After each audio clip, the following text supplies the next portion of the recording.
Hi everybody, welcome to the stream.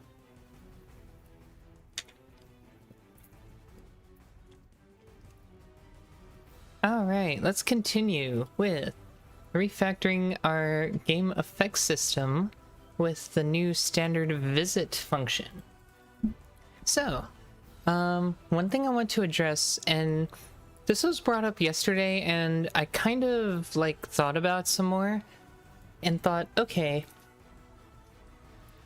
one of my viewers mentioned that you can use templates here, like, to generate the, like, functions. So what I mean here is, like, we're currently using macros, right, to generate these two operator, parentheses functions, like function operators. And, I was thinking more about it. I'm like, wait a second. When we're calling, the update effects loop, we're essentially saying the type is a standard variant, this, right? So who's not to say that the templating engine or the compiler doesn't want to generate all the functions for each one of these types, right? So I spent some time in Visual Studio just rewriting my little example code that had different versions of the function here. Can we not? And when I did this, I made a struct overloaded with a template operator function, which means that it would get created for any anything that needs it. So we just put type T for object instead, and obviously whatever overload we're interested in. And I ran this and it actually generated all the functions and it worked. It works just fine. So if I were to run this, we get our AABCB. Like, I guess it's just smart enough to know that, hey, standard variant does produce these. So that made me realize, oh, okay. So let's just switch from macros to templates here, and we don't even have to write all this anymore, which is kind of cool, right? So we're going to be doing that. So let's do that first. So first we're making this a template with type name T. And then in these two, we get to put T here. And it's going to create a draw and update overload for any single type that would need it. So this would be the result of that, at least in theory, right? So unrecognized type name? No, that's right. Get rid of that. And in theory, this should work. Like, this should be all we need to do in order to get that. Now, it looks like the template doesn't transfer over to here. Like, I have to do it for each one, and that's fine. I guess we'll make it that way. And then they both exist. So I think that's really cool, a cool idea, and I think it actually works out in our favor. So now let's go back to where we were yesterday. We were creating a for each here because we found out that originally all effects are drawn from back to front, right? If you think of the game, everything that's farther up on the screen needs to be drawn so that it is behind everything, and everything further down from the screen needs to be drawn in front of it. So we have to order every effect that's currently active based on that information. So what I'm doing here is I'm iterating through all effects to find out which effect is currently active. So that's why we're active foregrounds down placed back here. After we've emplaced all the active foreground effects, we then need to sort all of them by Y. So it looks like in the past we just did that by using the Y positions. I think I deleted the code because I committed this yesterday just to be safe. So in order to view the diff, I would have to go ahead and view our history. So yeah, this was from yesterday, and we can look at specifically adventuresinlastoria.cpp and any changes that were made for it. And that's not right. Can I get the proper file, please? Here it is. And we go to around the line where it says populate render lists. Render. And we can see here that in the past we did a view filter. Let me see. Okay, the view filter was for on upper level or not. But then we also did a sort. Like we did the sort in populate render lists. Let's go there. Populate render lists. Okay, yes. So before we had sorts where we did position Y is less than other position Y. That means it ends up being behind it. As in, it will be first in the list, it'll be rendered before effects that are further down on the screen. That way we have the sort of like depth going on there. So that's what we have to do next. So essentially just standard ranges sort here on whatever effects are active. And we're gonna use, so we've been populating active foreground effects, so that's the one we're going to sort. Sort is a binary comparison. So we're gonna have two effect datas that we're gonna compare. Effect 1 versus effect 2. And we return effect1.y is, or effect1 dot effect, because it's stored in separately, dot, so this is an optional, so we do have to extract the value from the optional, because we already determined it's active, so it should definitely have an item available to it. At least this should be an optional.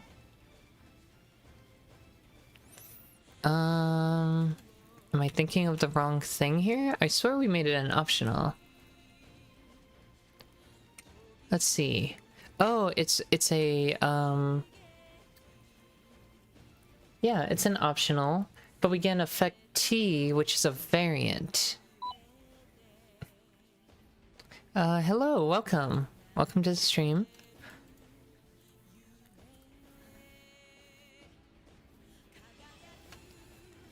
Let's see. So since it's a variant, the way we would sort this would be interesting because it's going to have to generate like a template function that would effectively give us what the Y position would be based on its type. So that makes me think, okay, well, if we're gonna do that, yeah, this doesn't make it easy, does it?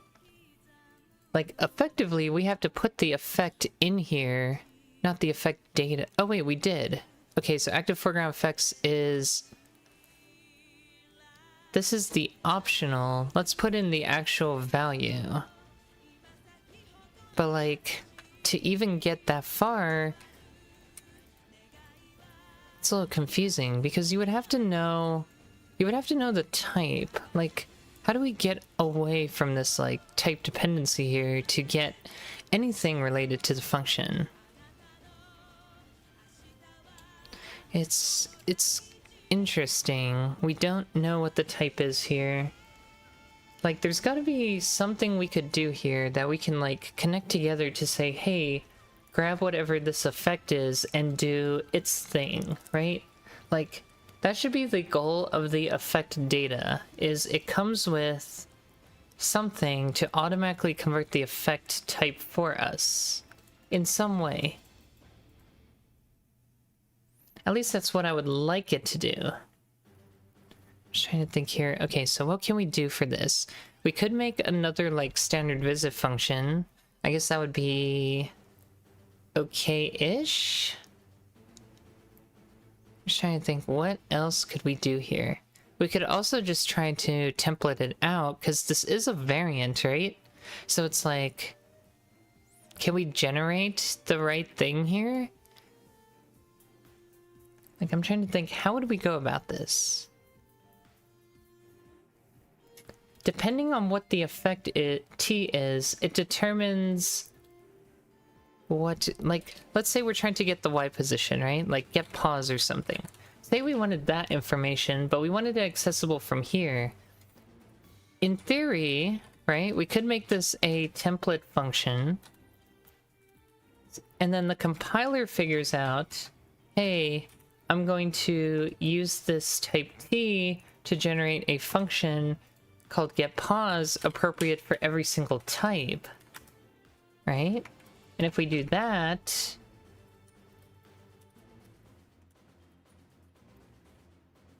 then ideally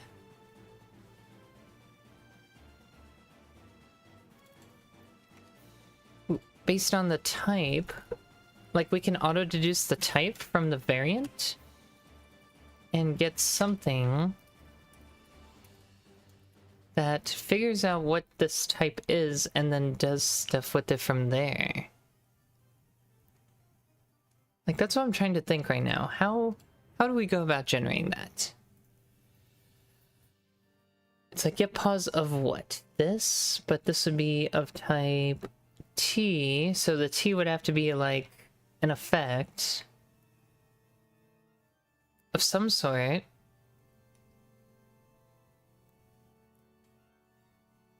Don't know how that would work, because how do we use the T here to get what we want?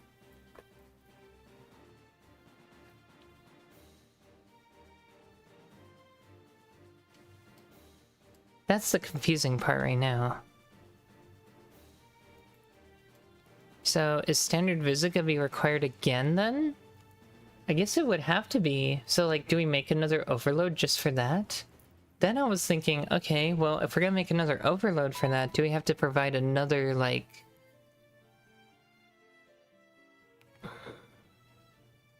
We have to provide something to differentiate everything by.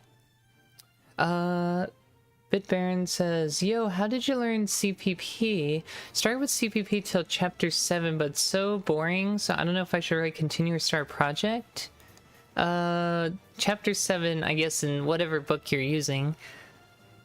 I don't really... The way I learn programming is not by reading, I just go by doing, and I think that's a very valuable insight to realize, is that you just need to actually sit down and start using the language, right? Reading and absorbing stuff doesn't get you doing like you need to be doing. For me, when it came to C++, I was very inspired to have something like simple and easy to work with. So there's this little engine I use, but it's really just a library called the OLC Pixel Game Engine, which is written for the C++ language, and it's very similar to, like, if you know Raylib's like a C framework to let you like draw things on the screen. Well, the OLC Pixel Game Engine is kind of similar to that, but for C++. And the biggest appeal to me, and the thing that I think is very great for beginner C++ programmers, is it allows you to just grab this header file, like you can literally copy paste it into a new project, and then grab the example code that it provides in the comments, and then you literally just have something that works. Yeah, Raylib is very nice too. It's very well designed, and it's very easy to use, and the Pixel Game Engine kind of follows that philosophy as well. Even if you're not interested in like game development, being able to draw things on the screen makes things very visual and fun. So it can be used for like simulations. You can use it just to get something quick on the screen, right? Like I can literally show you from like the beginning here. Like if I were to start in C++, this is exactly what I would do. Open up Visual Studio, and by the way, I do recommend using a tightly coupled IDE. Like, Visual Studio is very nice because you can just get the Visual C++ desktop redistributable or development and start building, right? I would just make a new project and I'll be like, okay, I didn't want to create in that folder, but whatever. And then I would literally just throw this header in my header files and start building, right?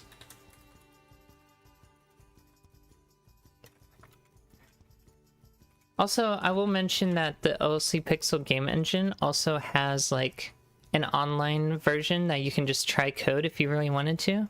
And then I'll be like, okay, let me add the CPP file, which is like the, I'm just gonna call it main.cpp, which is where the actual code goes. Like, And then I'll throw in the code for the OLC Pixel game engine, and I'll grab the example found in the header and run it. And this is where I would start with C++, getting something like this running. I also have to turn on C++ 17. That is a requirement for the latest versions. And then it should compile. And I literally just get a bunch of pixels on the screen. It's probably making the screen really blurry, but that's basically the proof of concept, right? And then start messing with things. The example program is very simple. You have a couple functions you override. And from there, like, it's like, well, what do I do? Well, the first thing I would do is, like, with C++, anything you have, like, if you're using a library, is to look at the header file. And specifically what you're looking for is the functions you can use, which you'll find near the top. It's a little buried, but you'll eventually find the Pixel Game Engine class, which has, like, your things like grabbing key inputs, grabbing mouse inputs, getting information about the window, and then all your draw functions, which is essentially what you would use in order to get stuff on the screen. Yeah. And just in general, like, I would recommend doing a project. It doesn't have to be big. It doesn't have to be fancy. Not to say you can't start with a fancy project, but you're not going to get very far. You're going to get stuck very quick, and then what you have to do when you get stuck is make sample projects that explore the concepts you are stuck on until you mastered those, and then you go back to either working on your project, starting another one, so on and so forth. And you end up with all these, like, mini projects that you can just reference. So the idea is you make stuff, you make lots of stuff, you kind of just, like, get experience. You don't have to make anything. It's not gonna, a lot of your projects aren't gonna result in anything like any product. Your goal is not to release a product, your goal is to learn. So, like, you can see I have tons of repos. Most of these are C++ repos, and just of all sorts of random things I do. And even on my repository site, my self-hosted, like, GitHub, essentially, like, you can see I have hundreds of projects in here of things I do. So, I guess one of the key takeaways is that if you're going to learn programming, no matter what language, you need to throw in time into make anything, make everything. And I made, like, thousands of example projects and test ideas and things, and that's really how you discover and learn programming. And also, if you are going to be doing, like, a specific project, like, you'll notice a lot of times while I'm programming, like, I've pulled this up multiple times even today, I have an example project, and it's something I can pull up to say, I need to test some concept, I just have it ready to run. So I already have the structure of the OLC Pixel game engine in here, and you can see there's a bunch of, like, random stuff in here, because I use this file all the time to test things, test ideas, test concepts, test new things I'm trying out. Same idea, right? And it just makes it really easy. I just cleared this and put whatever I want to run in it, and then test stuff. That makes it really easy to jump back and forth between, like, what you're working on and what you're trying to solve. Speaking of solving, I gotta figure out how to solve this now. So, thinking a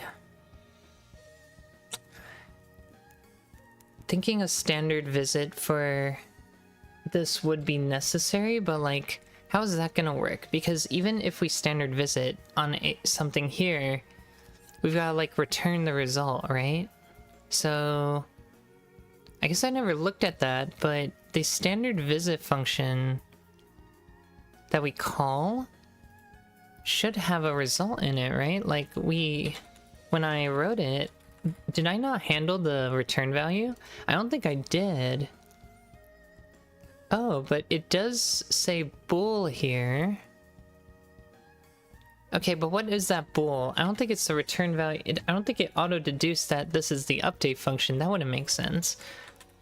Like, let's say we get a return value. What would we do with that, right?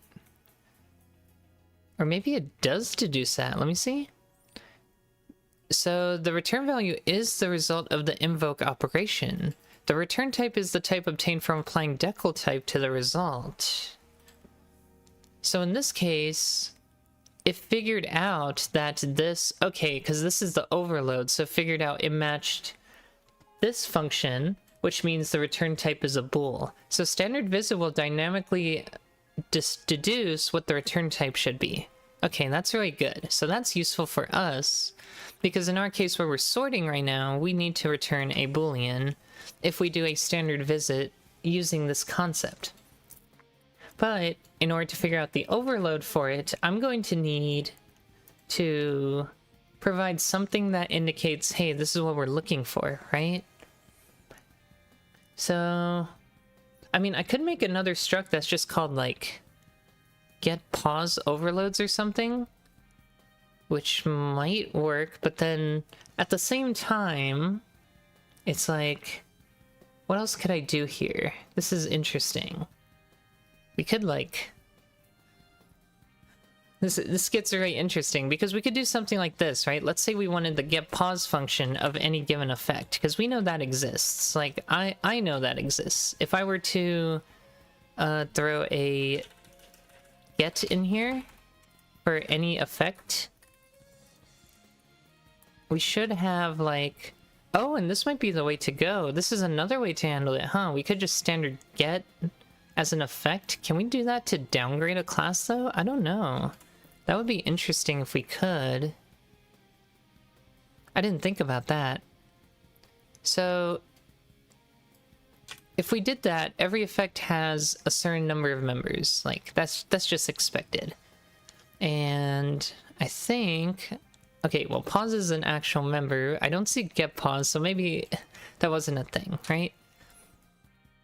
But that makes me wonder, does the standard get... I don't think this would work, because as far as I know, standard variant has an index for every type stored in the variant. If the index is wrong, it won't convert. At least that's my assumption, even if it's like a child class. So let's test that theory real quick. Just to make sure, like, we didn't find some, like, loophole, right? So we have objects A, B, C, B. And let's say inside the functions, instead of doing standard visit, we're going to do something like standard get A, because they should all technically be a class A. Actually, I think I removed that recently. No. D is not a class A, but we don't have a D in the structure. So standard get A on our object, and we're just gonna say dot print me, right? Every A has a print me function. So if we convert it to A, will it crash when we get to the B object? That's the question. If not, I just expect them all to be A's. So it does crash. So we did expect that, and I assume the crash, let's look at the call stack, is due to a bad variant, and indeed it is. So that doesn't work. So we're gonna have to do a visit. That makes sense to me. I just want to confirm that. Like, internally, I understand what a variant is, so the explanation for why it doesn't work makes sense here. So we're gonna instead go for something more like this. And I think for now we'll just do like effect overloads and add like a special, and I hinted at this the last time I was working on this, a like effect command. If we make a list of commands and we specify a particular one, class enum, what? If we specify a particular command, then we can use that as the overload to determine what to do? No, that's not necessarily true, right? Because it'd be like...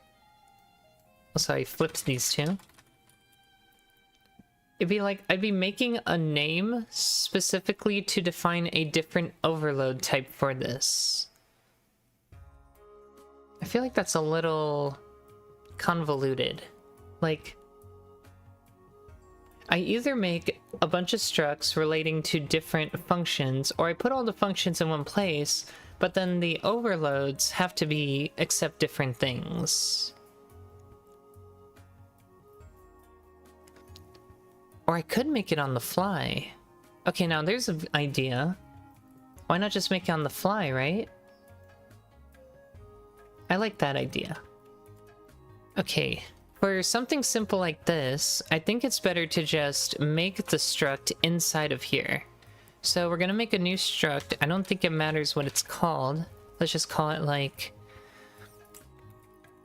I think you put the keyword struct at the end, but you put the name... I forget. Let me look up struct syntax, because it's like, if you're defining a private... I think it's called a private struct. You can do it a different way than just... I mean, you can specify like this, but I think there's another way. And I forget what that's called, but... maybe I'm just thinking C. Like in C, right? You would put it at like the end. So I guess that's C syntax. Let me take a quick peek. A compound type. Wait, this is the same thing. It took me to the same page. C language. Oh. Well, we want C++. Hold on. Unless they're the same. No, they're... I don't... C++ keyword. Declaration of a compound type. There's enum struct. And struct. Wait, what's an enum struct? Scoped enum. Oh, that would be like an enum class. Same thing. I just got confused because it's like enum struct. Okay, so the syntax for both in C and C++ is the same, I guess. Yeah. At least in this scenario. Because I was thinking there was something you could do like struct something, right? If I called it like struct A or something. But I feel like that's more... or just struct. Something like that. Anyway, if we just do struct... what is this, like, compare pause? I don't know. I could give it a meaningful name, but it doesn't really matter. Then... type name is not allowed. Let me think.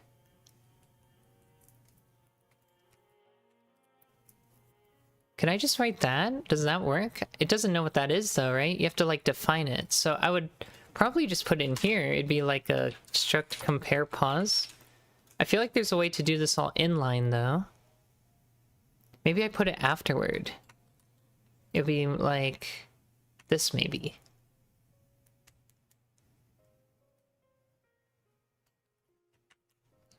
Let me check one more thing then. Because I'm pretty sure I can inline it. Because when I first was working on this, we wrote the keyword overloaded, and this was a template that looked like this. So it like generates it like inside in theory, and this was like a template struct before. And I got it from CPPRef under the visit example. Yeah, so like here's overloaded, and here's the template for that class or struct, and it just writes it out right there. So it's like... it is what it is.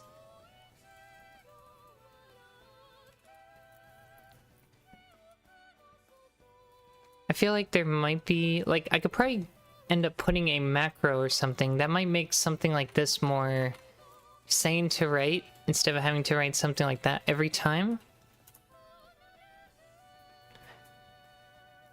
Yeah, we could definitely compress it, because it's like writing all this to get the position of an effect is a little ridiculous, in my opinion. At least when we're iterating through the list.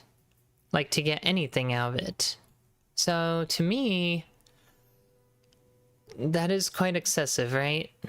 So, standard visit, this will return the boolean we're interested in. This is going to be t object, which returns object.pause, which is the effect. So it's gonna look something like that. And I guess it's going to be const itself. This is going to be a bool. So it'll end up looking like this, I think. A template declaration is not allowed here. Why not? This is inside a struct, so I don't think that's wrong. Let me try building and see what compiler says about this.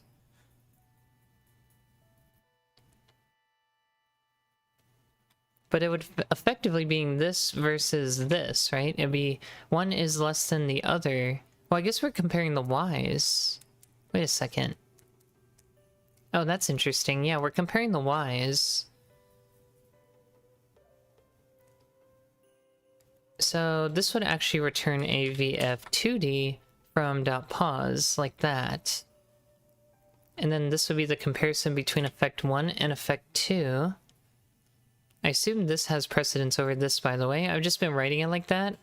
I hope it's not the other way around.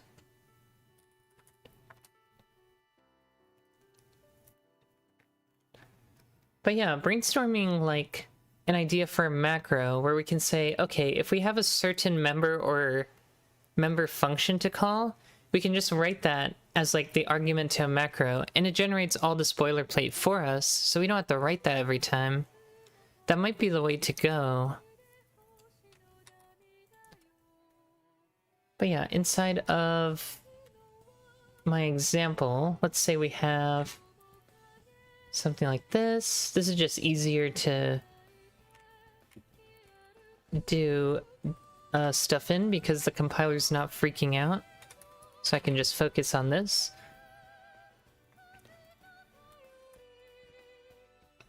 So this will return like an int of whatever the object's number is. This will return the object itself. That would have been an optional before. And yeah, just as a template declaration is not allowed here. I guess because this is a lambda, like this is generated in code, so this isn't a class that's generated at compile time. So that's the issue we're having, is like we can't generate this inline. Okay, that makes sense. So whenever we want to do this, we have to generate a function outside.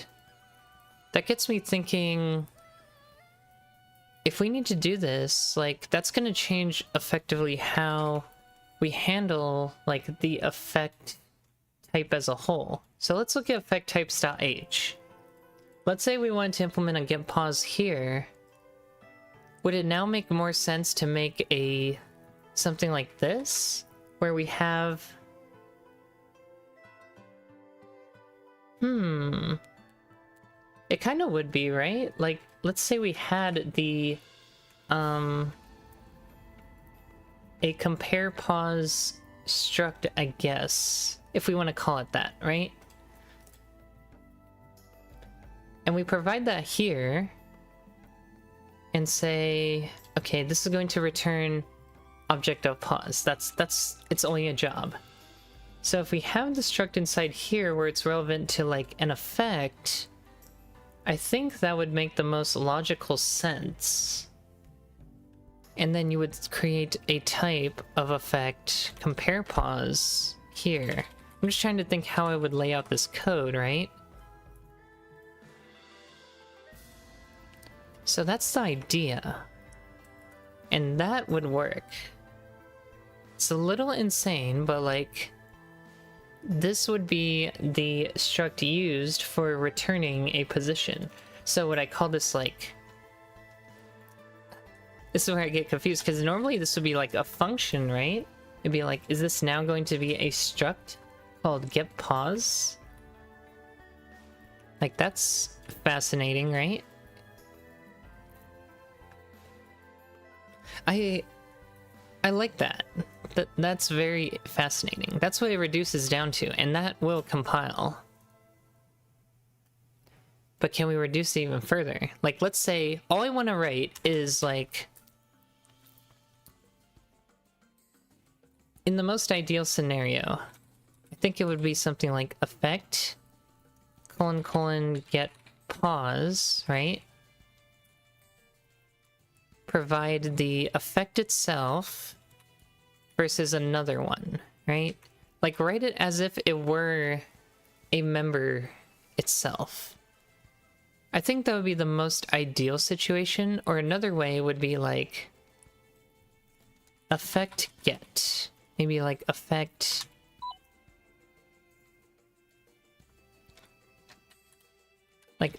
get or something, right?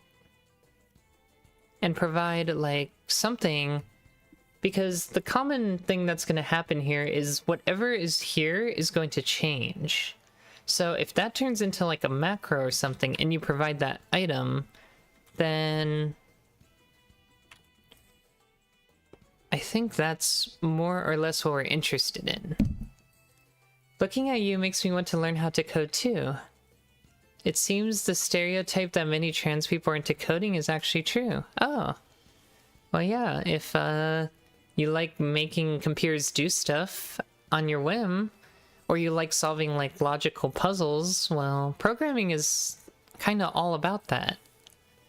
So, it can be a really fun activity for your brain. Definitely keeps the noggin sharp. I'm glad it inspires you though, that's cool.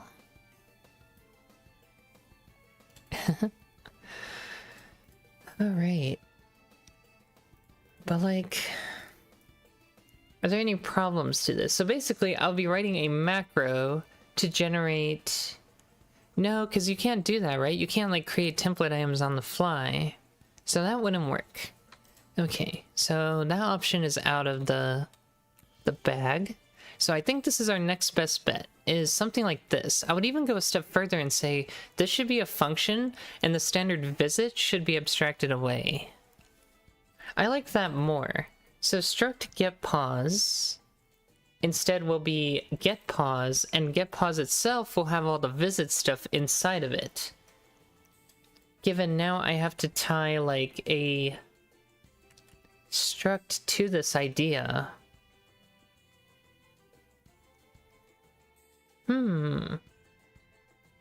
Because the template would have to generate stuff based on the variant. That's the thing. Yeah, so that makes sense. So we have like a get pause struct. I assume we can't have a function called the same thing as a struct. Can we? Oh, maybe we can. Okay, that's fascinating. This is news to me. Alright, let's take a look. So, I need to go under effect t.cpp. At least I should have that somewhere. Effect types.h does not go where I need it to go. Is it still effect.cpp? It's not. Oh, it is. Okay, yeah. So in here, this is going to be a vf2d effect get pause const. So in here, we're going to do our standard visit, right? That's the whole idea. So now we do essentially this, but in here, and whatever the effect is, that's going to be provided by our current effect. So it's just, this just returns pause, right? And okay, how does it, so this doesn't know it's a struct. How would I specify that now? Do I have to do this? Type name is not allowed. Can I do something like this? Or is it just lost forever? Okay, what about using? Can we use it at all? So using get equals effect get pause. Like, it seems like the struct definition is now gone. Yeah, I don't know how we can reclaim that, because it's effectively gone now. It doesn't let us use the keyword struct in here. So that really doesn't work. Instead, it would be like get pause overloads. Like, I would just put whatever the function name is, followed by like an underscore overloads. And that would effectively do the same thing. Then this would accept the reference to this, and then it'll figure it out from there. So standard visit on here, t_object returns object.pause, which then returns here. So const effect. This needs to be const, I guess? Would that end up resolving it? No. Oh, no. IntelliSense did update though.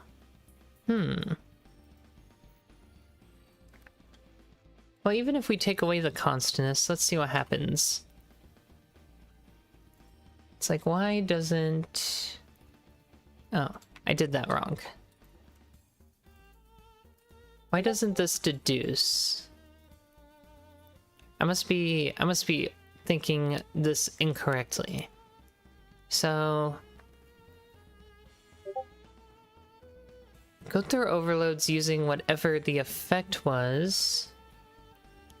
This is the overload it should generate.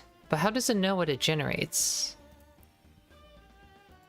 That would mean getPause, the function itself, would be a template function, right? Like, that's what I'm starting to think. Like, this and this are both template functions. And the getPause is generated based on what type is required for the overload. Now, that's interesting. Right? Let me see. So... But then... we shouldn't need to do that, in theory. Because... let me see. Let me just think about this for a second. So... in this scenario, this function is now going to get generated on the fly with a given type t. The t is going to be deduced from whatever the type of this is.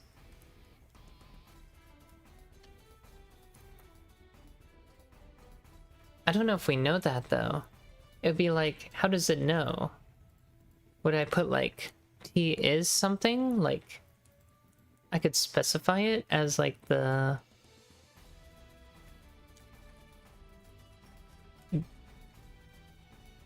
decal type or something? Like, that's what I'm thinking, right? Something where we have to figure out the value ourselves. I don't know if this would be able to figure it out, like, unless we specify the type in it.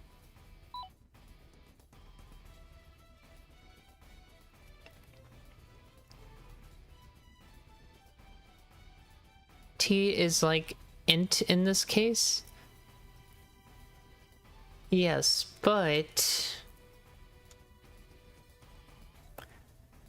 the way I want to use it is like this. I don't know if the t will be able to if you'll be able to figure that out from that. It's like, but then I'm just calling it like this, which is ideal, but I don't know if this is the way I want to actually, if it can actually figure that part out. So like, it wouldn't even be like this. This is for a variant. Like, this would have to be, like, static or something, which is even more silly. Because otherwise, there's no way for me to get to it by default. It's like, effect... getPause, right?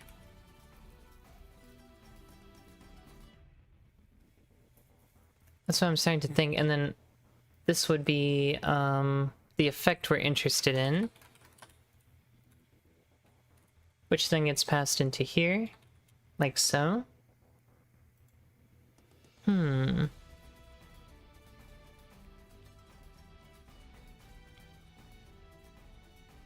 Okay, it made a getPause itself, but it's just... this is just normal. Like, I don't know if this... yeah, this t isn't getting specified, so... I guess if this if this was a T, then that would work. Then it would be forced to figure out the type from there. So now this is like, this is whatever it's supposed to be now.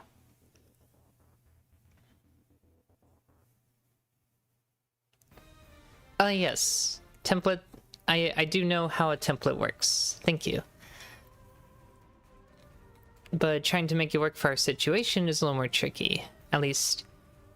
So if what I've done is correct, then we've just generated a function that returns the position of an effect given we don't know the type of it based on the visitor function. Which means that the syntax becomes this.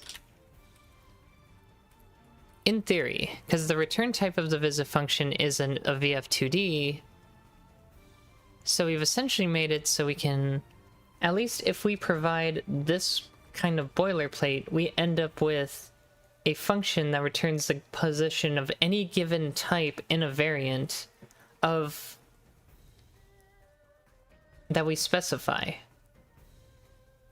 That's an interesting idea. Now I wonder...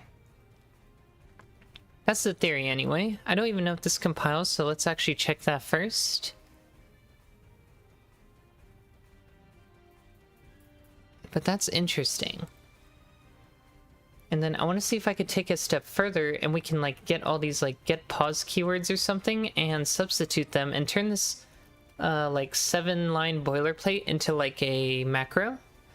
And maybe this will be a lot more usable, because this is a lot to just make something like this work conceptually. But maybe we can make it work. Like a 2-argument macro, one is like the name of the function, and the other is what member or member function it's trying to reach into. I think that would be the ideal scenario.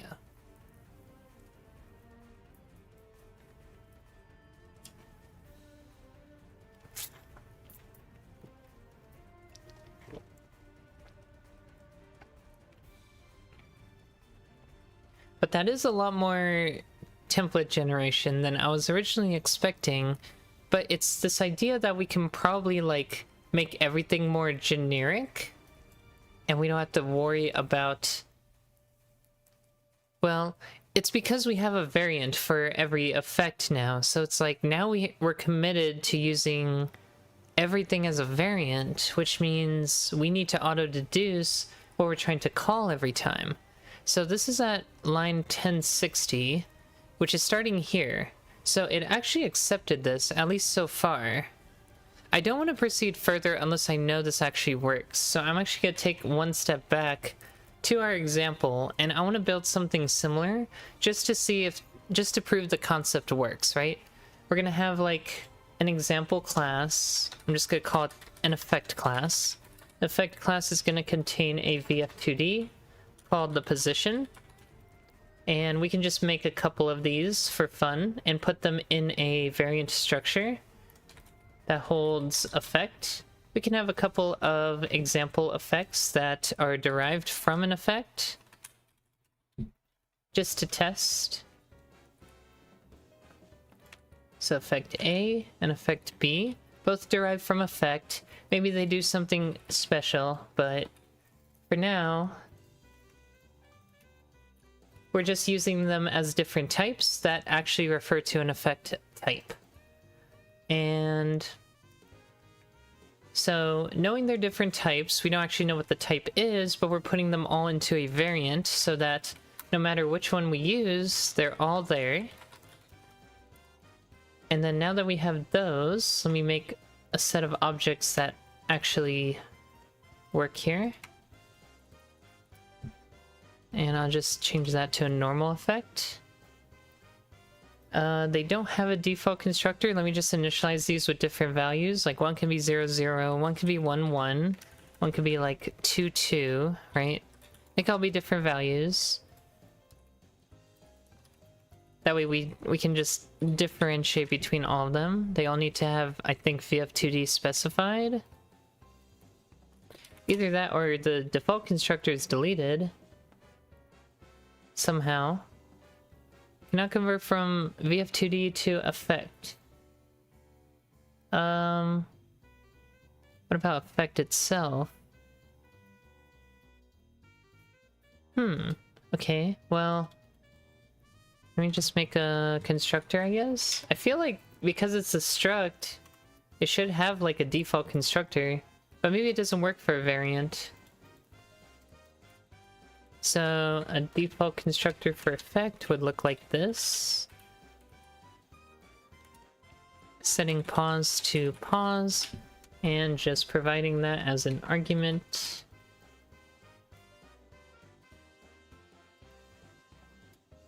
That doesn't seem to work for some reason. Why? I literally added the constructor.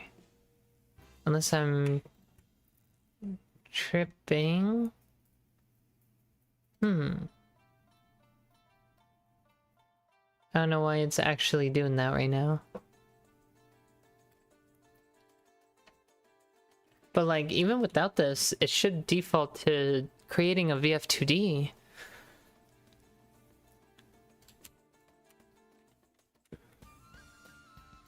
I must have done something silly.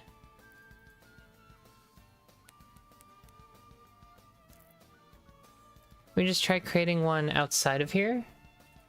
Like, effect A, right?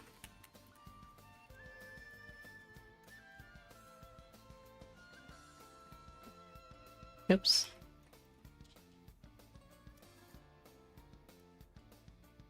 No instance of constructor matches the argument type. Okay. So we just say it's a VF2D. Let me see what compiler thinks. That might help us. Okay. Struct type redefinition. I already made something called oh. Okay.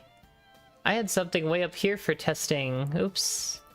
Okay, well that makes more sense. That was my original testing stuff. So let me get rid of all this junk actually. Now that we're not doing any of this. Okay, that makes way more sense. No wonder nothing was working. Okay, so now these all get initialized proper. And we have our object, right? So we're gonna iterate through our objects. And the idea was to test and see, okay, if we have like a get pause overload inside the effect class, can we make it so we can actually reference that based on the position or the get pause function? In this case, it's a static function that we made. So I think for now, I'm just going to return, or I'm just going to print out what it would be. So we'll do we'll do effect get pause on obj, and I guess we'll just print them out. So if we did it right, or if it actually works, we'll get the positions of each of our objects, and they are in order, so we should get 0, then 1, then 2, then 3, then 4, then 5.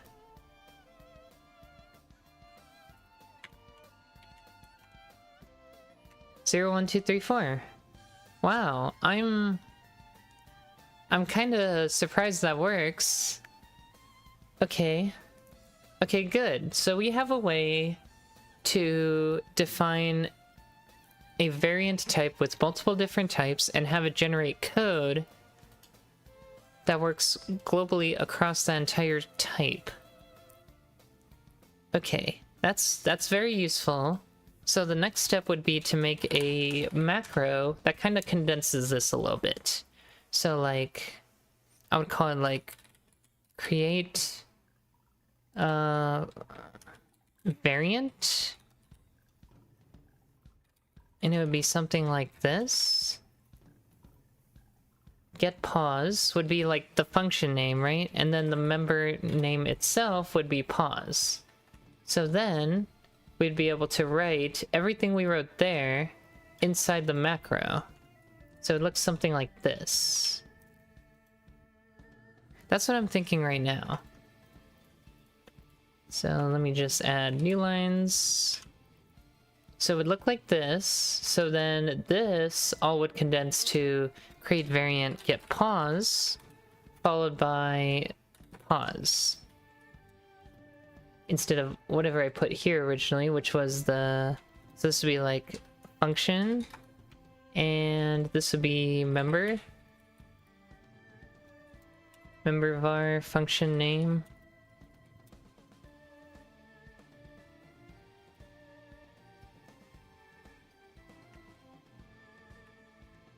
And in theory, that's what we would end up with. Something that looks like this. Maybe I'll even go a step further and make this be specified? I don't know. Well, we would also need to, like, have the actual, like, return type and stuff. So maybe we can generalize this a little more. Maybe, like, make it more flexible, right? We need to know, like, the arguments and the return type. That much is clear.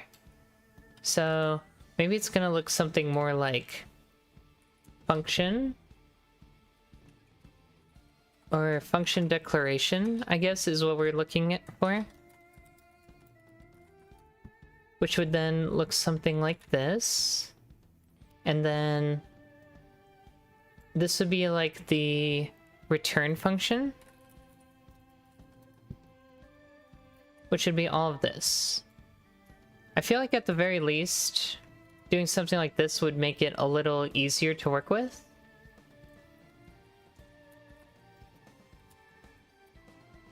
And just reduce, like, the overall boilerplate. That's just what I'm thinking in my head right now.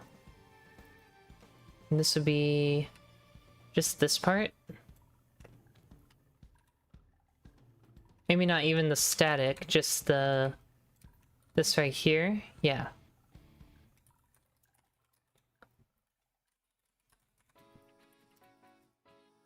So that's what I'm thinking, like, result of that. And it would do the same thing. I think that's as simple as it's going to get. Get pause is not a member of effect. It should be. Let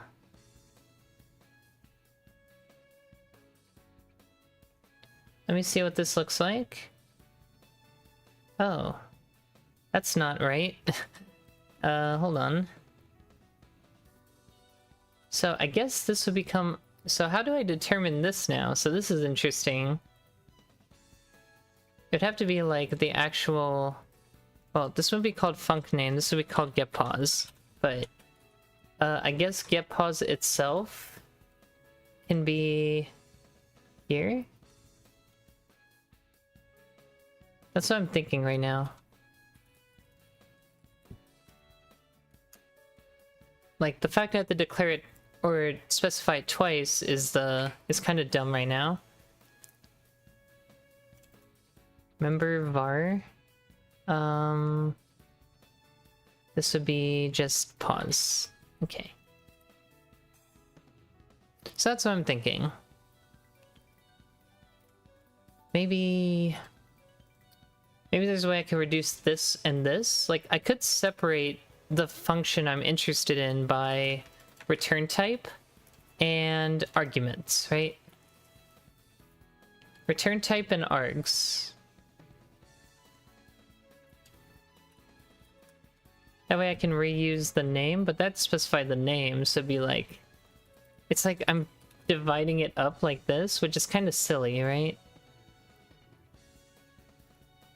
I assume a struct cannot have these symbols in it. That would be very silly. Like, struct test 1, 2, 3. Yeah, that would be very silly if that was allowed. So that's not gonna work.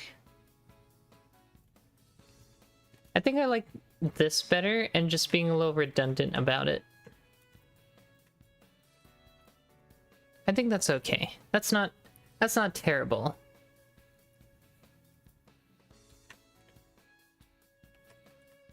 I think that's the best we're gonna get.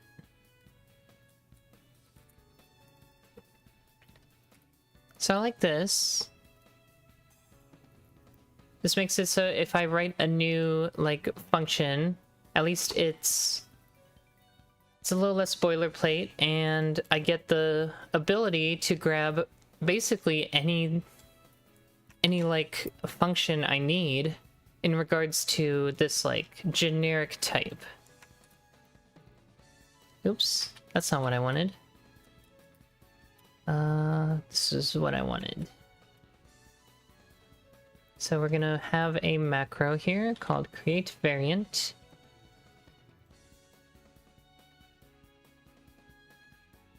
Why doesn't this work? Define is undefined. Okay. Alright, IntelliSense, you're being silly today. So I can delete these guys and just write this now.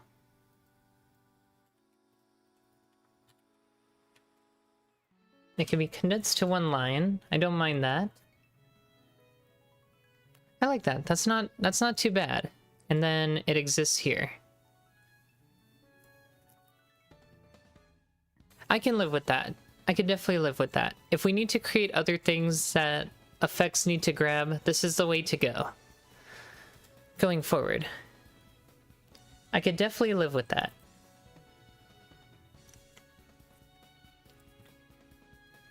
I wonder if we can take this a little further, actually. Maybe we just write a generic get effect. Then we won't need all that. Like, what if we just did a static function called get effect based on a variant? I think that makes way more sense, right? Then we don't have to write this every time we want to create a new, like, member function or variable. I don't have to make this every time. I just make something that gets the effect from the variant automatically. And then the rest is just deducing it. Okay, I like that better. So we could even use the create variant function we just made to do that. So get effect would return an effect reference of type T effect, and we would return the effect reference and just return the object itself. Okay. I think that works for a more generic way of handling this, right? So we write get effect, and then we write dot pause now, because now we get an effect out of it no matter what the type is. So then this can now be reduced, and finally we have something much simpler, I think.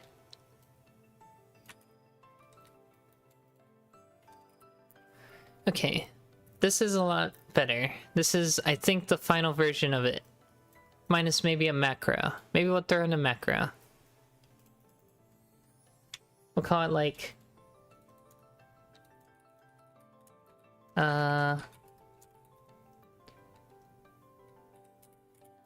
like EFF.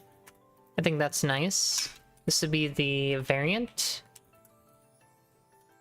And then we just return whatever we throw in there.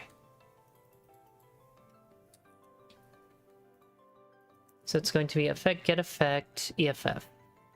Or variant.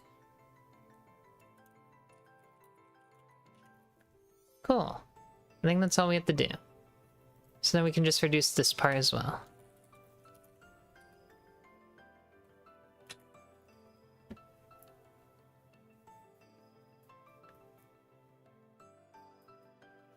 I like this. This is good.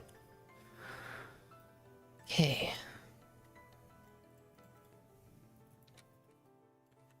Alright, so that's usually, so what we just witnessed is usually what happens when I'm designing systems, right? I need to find a method that I can consistently use throughout my code base for the next however long. It needs to be as easy as possible to use. It needs to be generalized enough to use. And we have to be able to come back to the code base and not have to think too much about it. So we're trying to hide most of the implementation details away, right? As much as we can, so that we can focus on writing the actual code. So in designing these systems, this is the part that's usually very tricky and the most time consuming. It's like, how can I write this code so it's very easy to use? Because I could have just made it so I wrote this like struct stuff a bunch of times every time I needed something new, and we could have sat with that. But then what happens when I come along 6 months from now and I want to add to that? I'm gonna be like, oh, what is all this? I have to add this just to make it work, right? So reducing a lot of this down makes it easier to come back to in the future, where it's a lot more condensed and low maintenance. Okay, so we've done this for the foreground effects. Now we're going to sort the background effects as well in the same exact manner. At least we should, but I don't have a list for that yet. We were in the middle of figuring out how we're going to do this new variant system. So, have that. Go ahead and do the same line here, but for the other thing. It's for active background effects.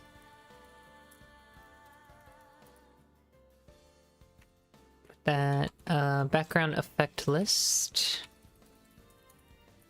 And then that all remains the same.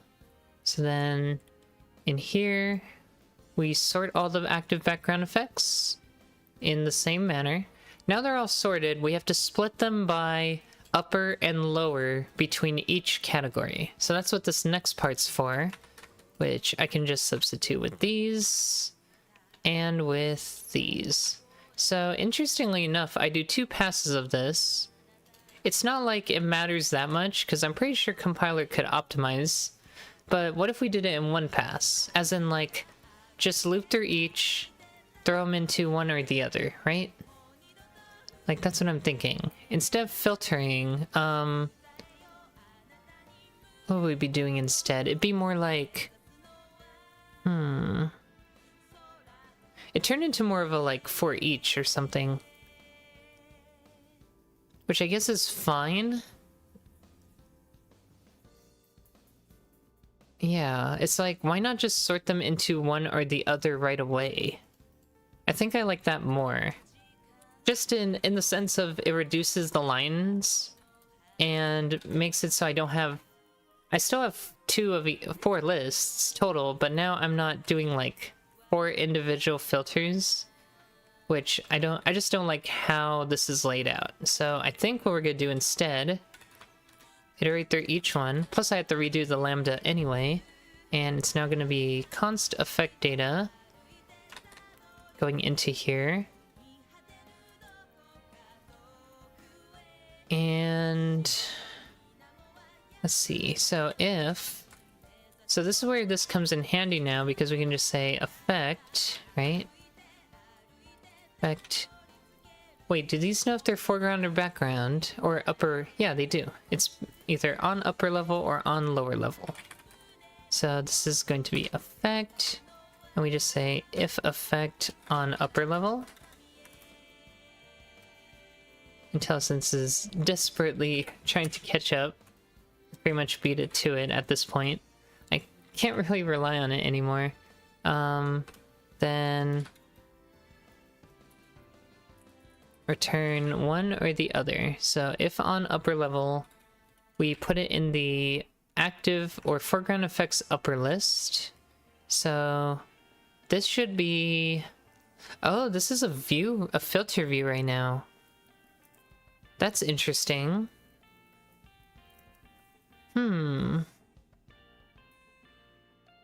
Okay, that's very interesting. Also, am I gonna have an issue with this? Because these are reference wrappers, right? Like... Oh, this should be background effects.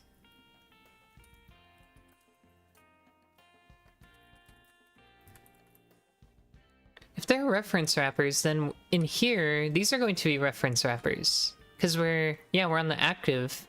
So I have the wrong type specified here. It's gonna, like, compile fail.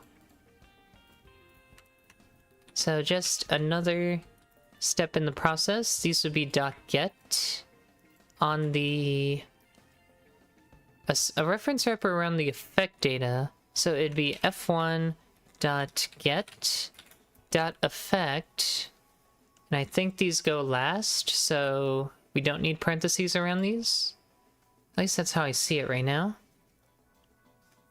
Let me just make sure I'm not guessing, because we don't really have the help of IntelliSense right now, so I want to be as thorough as we can be. So here's member access, number 2 in precedence, and then here's indirection, number 3.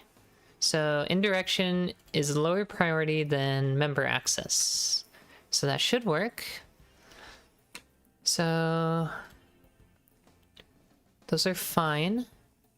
And then in here, we're going to insert, so we're not really inserting into lists, it's more like we are filtering. So I guess that's why we did the filtering after all, because we wanted to use views at this point instead of ranges or creating new lists. It's just more efficient. Now I see why I did that. Okay, that works. So I guess in the end, this is what we're gonna have to do. Let me just grab one of these, put that in here. Actually, for all 4 of these, that's gonna be required. It's like sometimes I don't understand my past programming decisions, and then I try to supersede them, and then I get to the part where I'm actually looking at it, and I'm like, oh, that's why we did that. Now it all makes sense, right? So again, we'll do effect. These are reference wrappers of effect data. So we're going to use to dereference on it after we do a .get for the reference wrapper and a .effect to grab the actual effect, which is an optional, so that's why we have those. And then these are not pointers, so now it becomes like this. That should be okay now, I hope.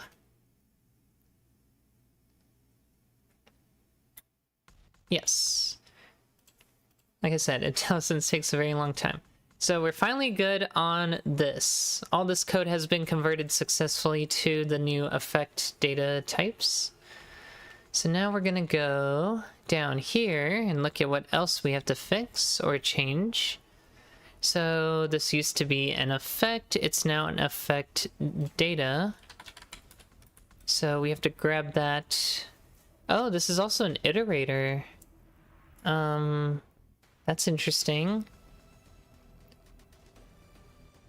I now have to think about the types again. So background effects lower is part of a view, and we're iterating through the view.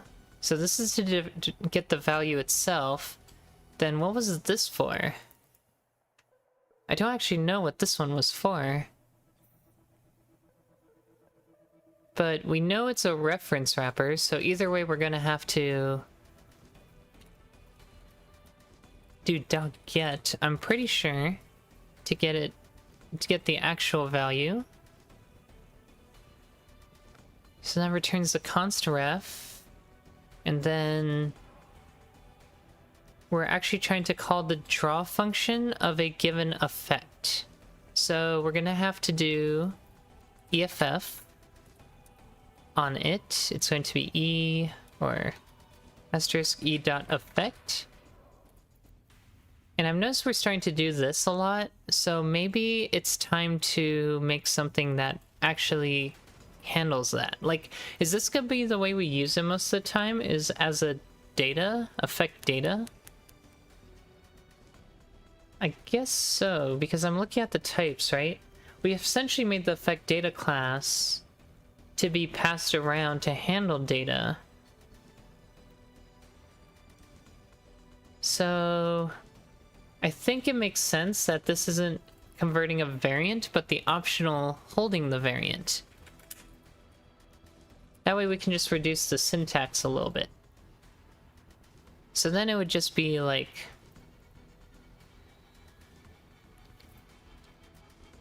that. Although that's only one change, like that doesn't really help much, right? Like, is that really a big deal? I can do that myself, I think. So I think this works fine. It's hard to say. We should probably compile it and actually see what compiler says. It looks like it's happy with it. So let's go down here. Because I'm just trying to understand, right? Because we got like indirection in indirection. So it's like, what am I actually doing here? So this isn't a shared pointer anymore. This is now an a reference wrapper. Reference wrapper. Also, I think a reference wrapper is very small, so I don't think we're supposed to grab a reference to it. I could be wrong, but I don't think it's that big. So we should probably not pass it by reference. Let me see. Let me go back up to the underscore draw real quick. The other one, please. Okay. So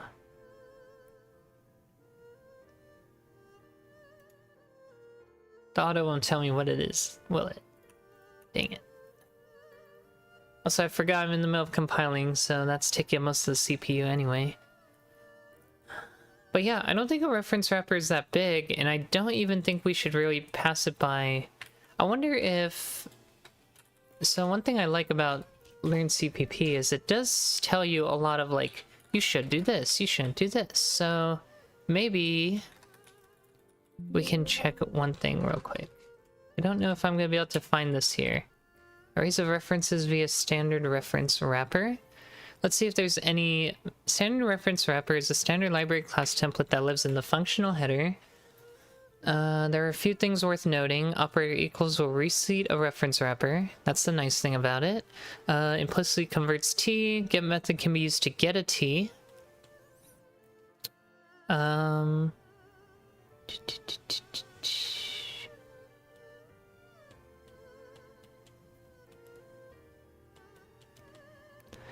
To make things easier, the standard ref and cref functions were provided as shortcuts to create reference wrapper and const reference wrapper wrapped objects. These functions can be used with auto to avoid having to explicitly specify the template argument. It doesn't say anything about how to use them. Let me see what their code does. Okay, is there like a for loop somewhere maybe? No. Doesn't really say anything about like how we can use them in a loop, if we should pass by reference or pass by value. It probably doesn't really matter.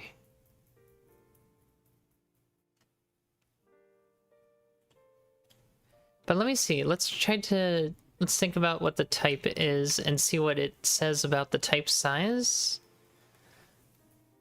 Because in my head, it's probably like very close to a pointer, right? In that sense. It's literally just holding a reference of some sort. And maybe some extra code that says like, oh, this is how I reset it or such. Reference wrapper. Will you tell me what your size is?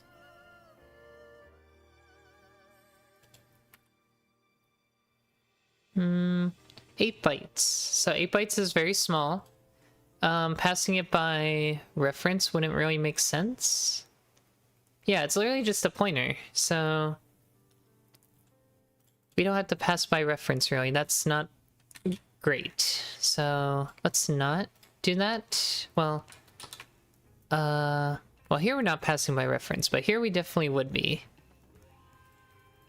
Okay, so pass by value. We have decided. And why is this complaining?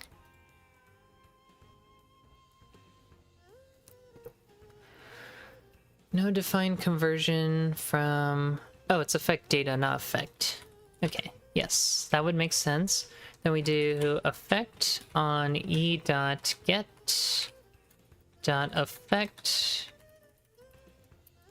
Dereference that, and we get a draw call out of it.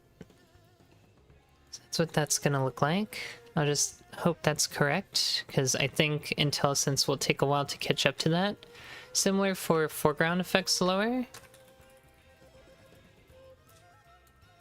Yeah, we're deep in the rendering loop now, so we're at the point where there is a lot going on in terms of like everything in the game. Like If you all were wondering how the game renders everything, this is the entire render function. This is what happens every single frame to draw stuff. There's a lot. This pulls together everything. And like, the bulk of it, or the gist of it, is that you have to draw everything in order, right? By depth. So everything has to be like depth sorted. You want to draw things on top of others. It's why everything is like spread out and a little more complicated than it would seem at first glance. It's like there's so much you have to draw in the right order. So again, this was dereferencing the iterator. So that's a reference wrapper, so we have to do .get on it afterwards to return the effect data. And I would even go a step further and do the effect reference here and just do EFF, right? Like, that makes sense to me to just do it right here, and then I can just call e.draw. I like that better. And maybe I'll do the same on the other call to it earlier, just for consistency. It was the foreground effects or background effects lower.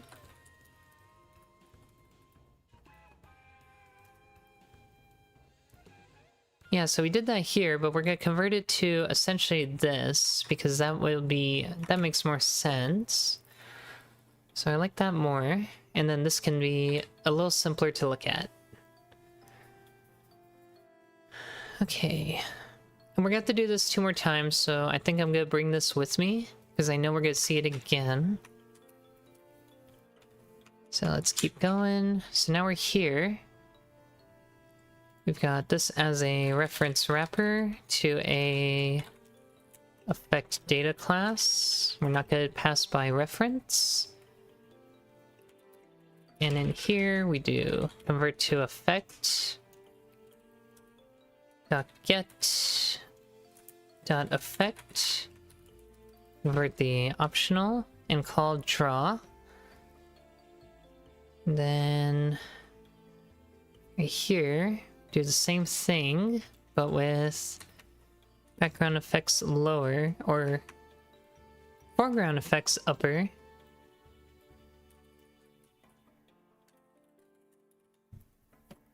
To make sure I get all this right.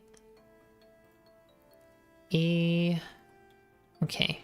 I think we're good. Let's hope we're good. I'm just gonna see if IntelliSense wants to kick in. No, we're not good. Oh, I have to change these. They're not pointers. And that should do it. At least we hope.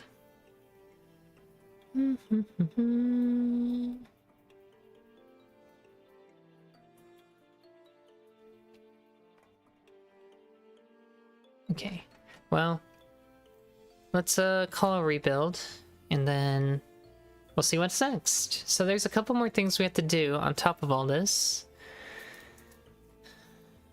The last bit is probably just making sure how we add effects, and probably a couple more syntax related things we have to change. So that's probably the last parts of this. This is still complaining? Maybe? Trying to think what could be wrong here.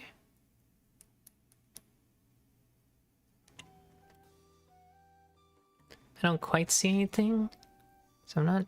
Okay. Looks like it's happy, so I did those right. Okay. What else remains? Background effects, foreground effects, undeclared identifier. Right, so those go now.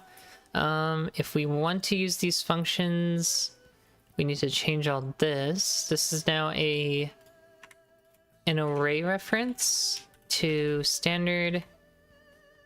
They're actually just standard arrays of effect data, I think. Let me see.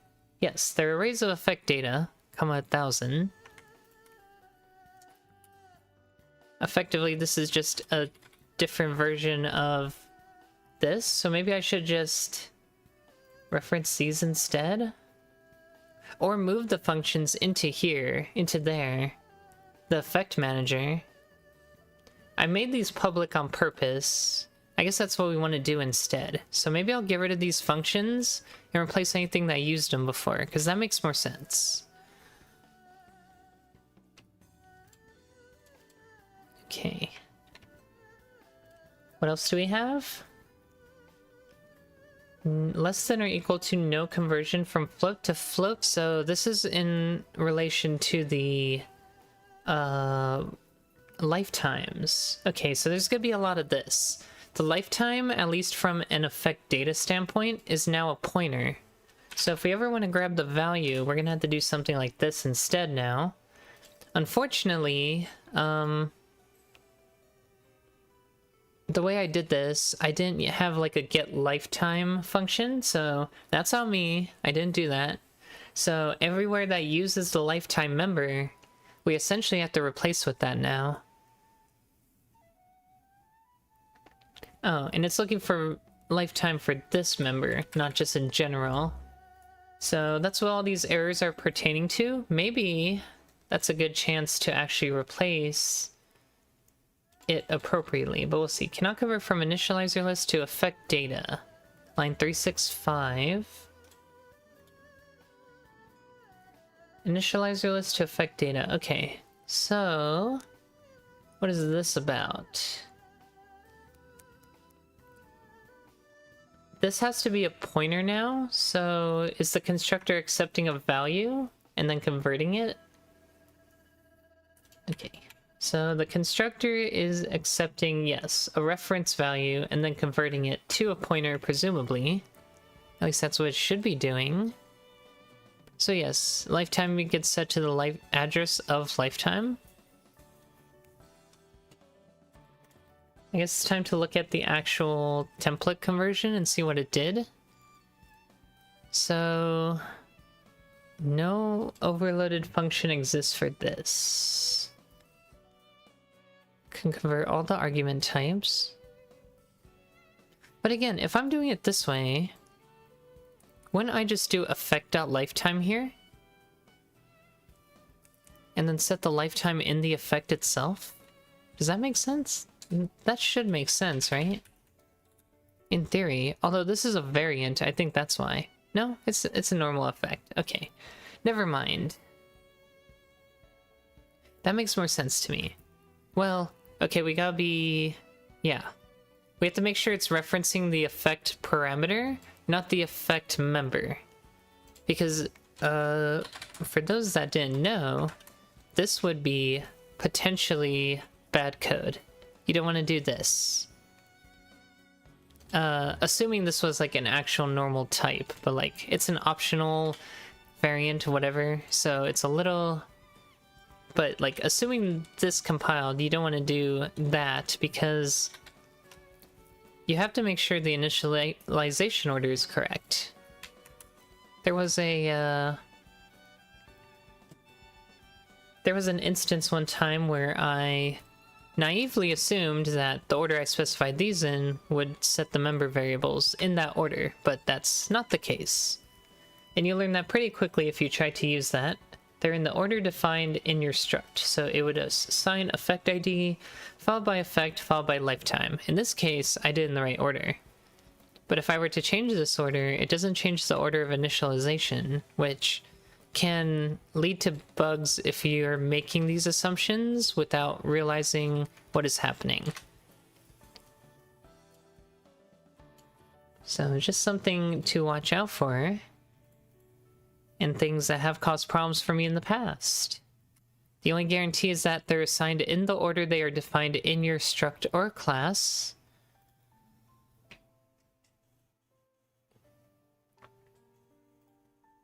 Okay, well, let's continue. So cannot convert argument 2 from T to effect. Cannot convert.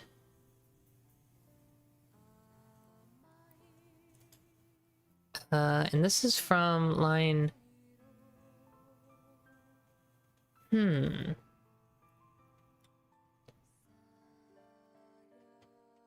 while trying to match t equals effect. What? When t equals effect, you cannot bind an L value to an R value reference. You cannot bind an L value to an R value reference. Okay. Well, this is an R value, isn't it? I wonder if this has like a... Okay, it doesn't. Does that mean we have to like create it and then assign? Like, I'm trying to think here.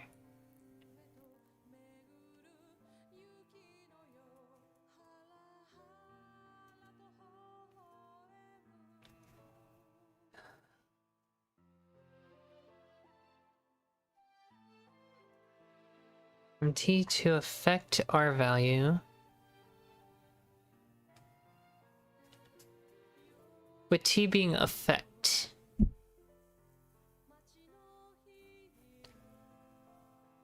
Called from what? Where does this get called from?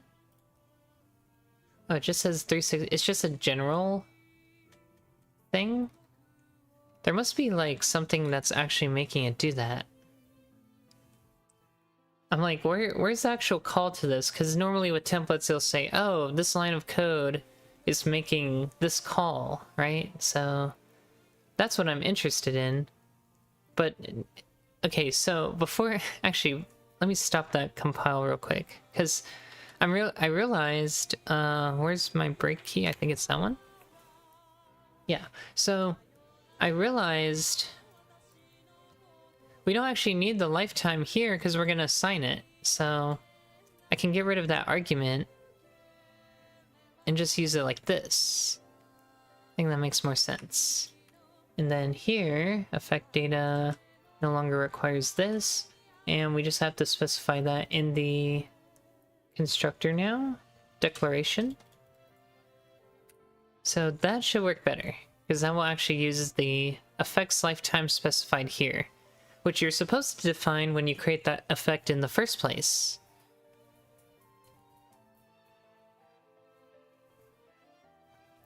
So let's see what happens there.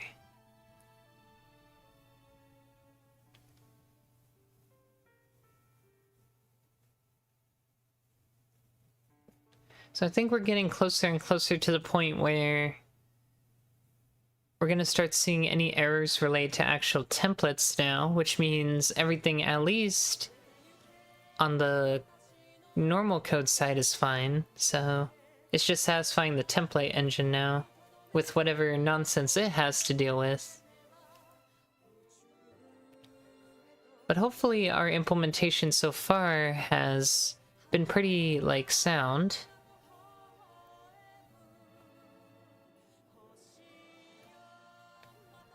We'll see where we're at. So far, it looks like we're just getting warnings. I do see, like, reasons. That could be errors. Yeah, I'm seeing a couple of errors. Okay, let's take a look. I thought we fixed the background effects thing. Oh. Oh, we should fix this part, actually. So reset level states. Anywhere where we originally cleared this, we're now going to clear in effect. So clear all effects when we reset a level. Yes, that's very important. Additionally, I should change this. We should make it so the effect manager class has a static function called reset and specify any structures that need resetting in here. And then just call that function. So it would be effect manager : reset. That way we have a little more control over what we're doing from inside a different function. So let me just write the definition for this function real quick. That's not needed anymore. So effect manager reset. And this is going to be real useful for unit testing too. We're going to have to call this whenever we do another unit test. So maybe we specify that somewhere else as well. But anyways, it's going to be a foreground effect list clear. No, it wouldn't be a clear. So this is interesting, right? We have to essentially invalidate every effect, because we can't clear the list. The list will always be available. Another interesting thing I need to do is make it so we can get a count of like how many effects exist. Risen Recon, thank you for the follow. Appreciate it. Yeah, so that's going to be a useful function too. I know in unit testing, we typically count how many effects are active, so having a, like, get active effects count would be interesting. So yeah, foreground effect list, the way we would clear this, is there like a fill function? There is. So we can fill it with whatever value we want. If we want, we can just reset it to the default constructor, which I think we made, and it's just a very, like, simple initialization. Let me make sure we're not doing anything stupid here. Effect data. Okay. Just default values, and default values, that's a 0. Let's just say that's empty, uninitialized, and that's null pointer. Okay. That way we initialize correctly. So I'm happy with that. So we would do the same for the background effect list. We would just fill it with a bunch of empty effects, effectively resetting everything. I think it would be nice to assert here. Get active, and this is where we would write our active effects to. Get active foreground effect count.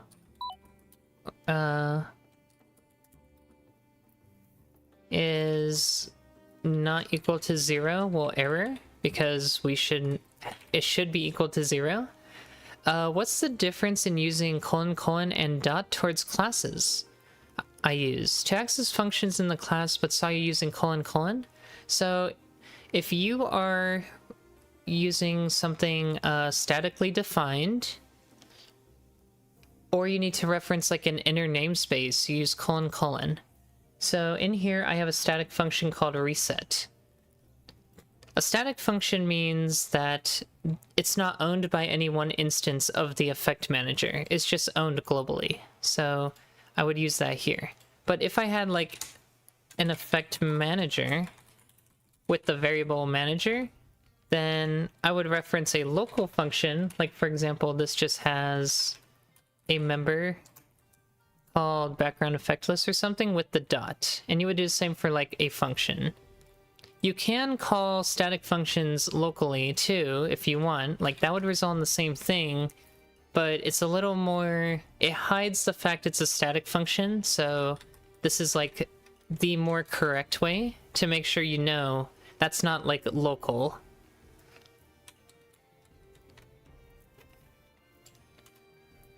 But also, if you have, like, nested structs, nested namespaces, you have to specify them with colons to get access to them. That's why we have, like, standard cout. Like, cout is a member that is inside of the standard library. Or, like, you have standard find. Standard find is a function in the standard library, in the standard namespace, so you would have to access it that way. It's also a global function in the standard namespace, so effectively this is how you would call it. So hopefully that makes more sense, or that explains enough about it so you're understanding. And you can see in these, like, I just call like the dot reset here because the HUD overlay is an instance itself. The reset is a local function to the overlay instead of a static function. So that means if I made like multiple overlays, each one would have a different reset call local to it. So it just depends on your use case. It's not like one or the other is correct. It really depends on what you're going for. Okay, warning. The active effect count is not equal to 0.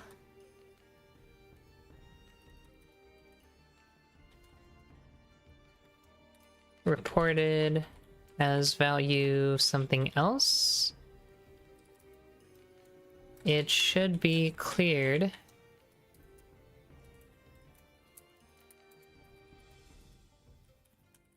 Exclamation points. So let's use a standard format here and just fill that in with the value from that function.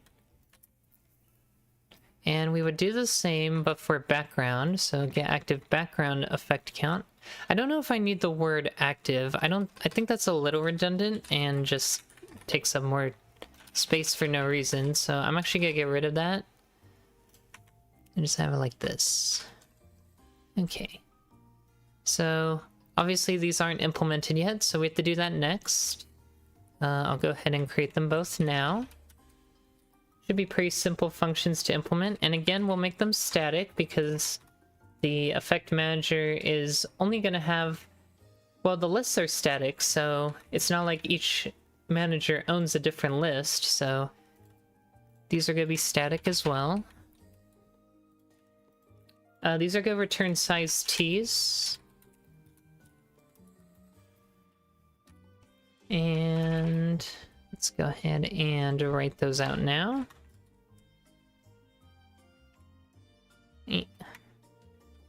Size t, effect manager, get counts,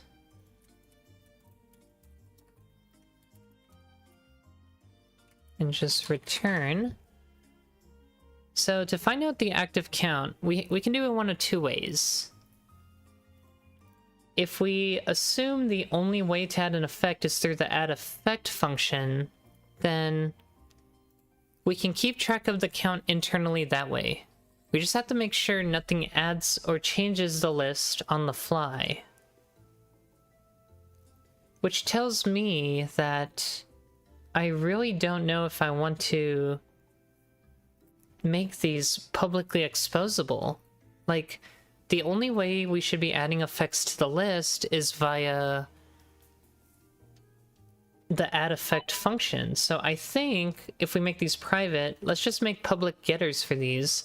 I would feel a lot more safe about that, because then I can control internally what these effect counts are myself. So I can make a new static size t called effect, like active whatever effects. Effect count.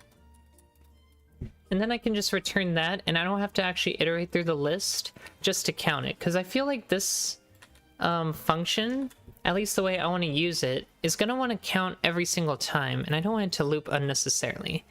So a static is a global that doesn't change between implementation. I use object-oriented programming but don't use the full aspect of it.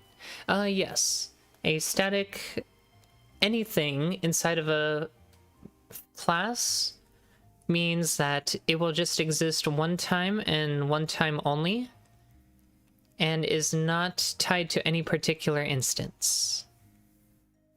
So it's more like a global version of that member or function inside whatever struct or class you put it in.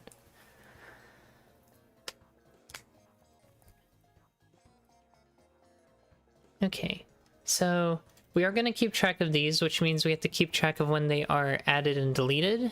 So I feel like this now becomes redundant, because if we don't count these manually, then we're just going to return the counts, right? Which is pointless because we have to reset the counts anyway. So reset will manually set these counts, but like,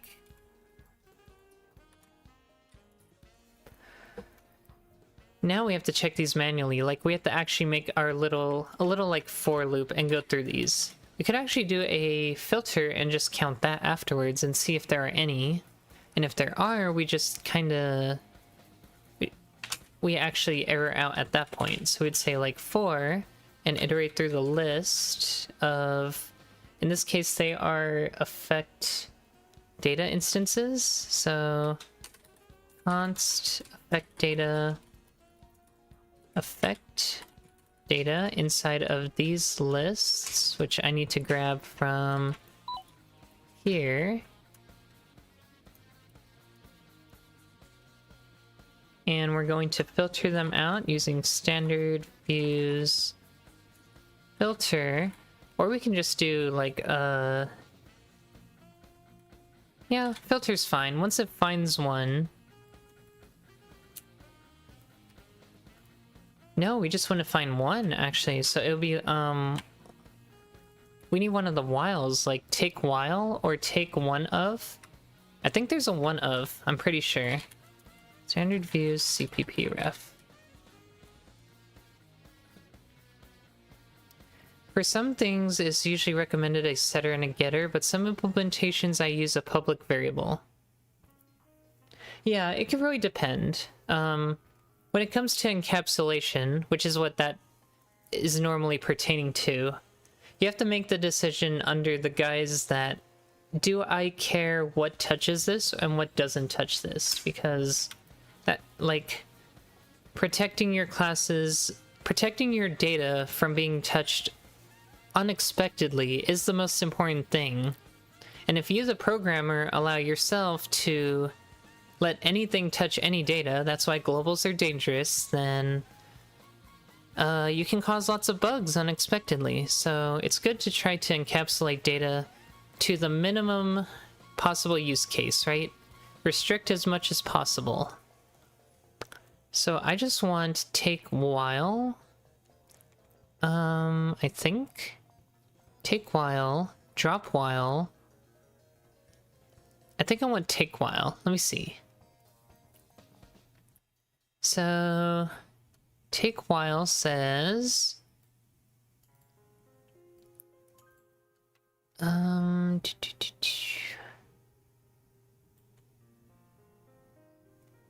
Take while. So essentially we're just finding anything that matches this. Yes. So anything that was less than 2026 pops out here.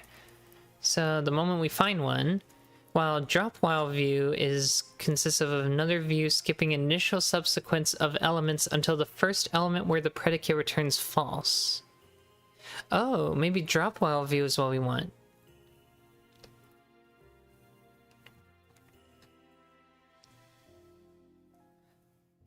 So drop while, what's the condition? Is space? Is space. What is input? Space. Okay, so drop while space. Wait, what? That's an assert. That's also an assert. Okay. Drop while I is less than 3. So we want to drop while the lifetimes are less than or equal to 0. Because we want to find anything that's not 0. Hi there, Tiger. Welcome to the stream. Today we're in the middle of a very large refactor for our effect system. We've been just hacking away at different compile errors, using a lot of fancier template shenanigans to refactor this effect system, and using some new tricks up our sleeves. So there's been a lot of sweeping changes in the effect system. You can see this funny macro we made. So yeah, there's a lot going on. After trying to make it so we can still use polymorphic behavior for any type of effect, we're realizing that's a lot harder to make it work without... Like, effectively, we are wrapping all of our stuff in a variant that contains all types. This is the variant. And determining what behavior to use based on the type, which is literally a visitor pattern, at least that's the concept.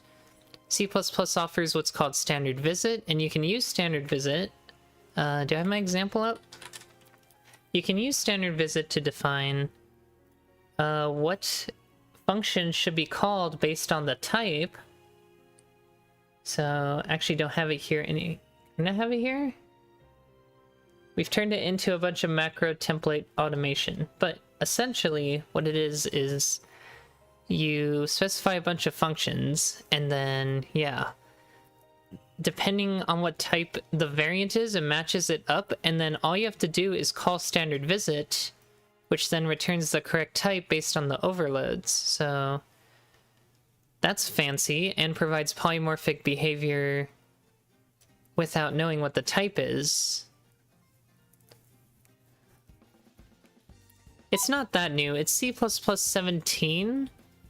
26 actually introduces a few more extensions to it, but nothing that hasn't been provided in 17 and 20. So we're going to use drop while, where we're dropping everything that is not returning less than or equal to 0. So return drop while lifetime is less than or equal to 0 for a effect data.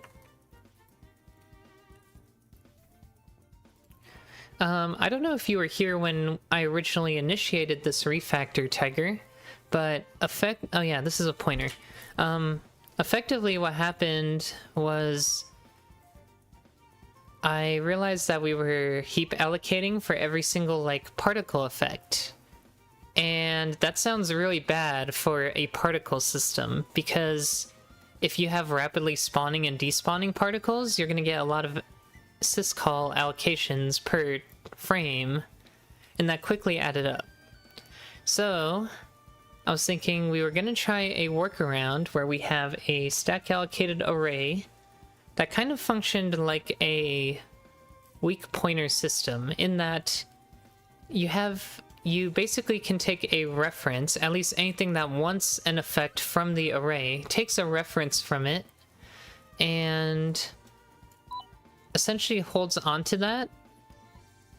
But the effect reference contains data about what the slot and effect ID is, which is a global numbering system that goes up every time an effect gets added to the game, so that if an effect gets replaced in any given slot, the effect ref will know it's expired. So essentially you can see we have an expired function which is inspired by a weak pointer system, a weak ref system, and now this is a fixed size. So that does mean we could hit a limit on the number of effects. I just chose a number that we're never going to hit, and when we add an effect, which is now part of this, the add effect function is also a templated function now, wherever it is. I don't actually know where it is right now.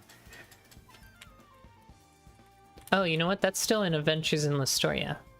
So the add effect function is now a templated function, so we can insert any type of effect. We're still using the R value system to prevent it from us creating additional effects where they're not supposed to be, inserting them into an empty slot. So this will search for an empty slot. It does a drop while as well, and then inserts it into that new slot, returns an effect ref for us to use if we want to use it like the old system.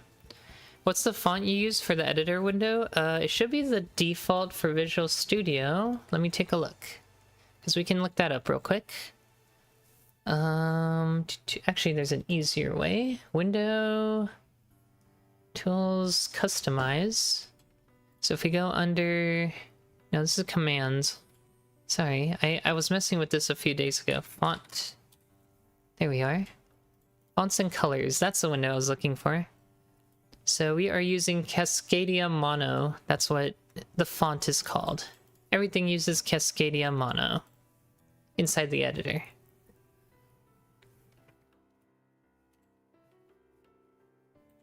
I think it's just the default for Visual Studio. If not, it's very close to the default. Like, because the theme I use is called Mystica Dark Theme, so it might have changed it. Who knows? I don't know. Anyway.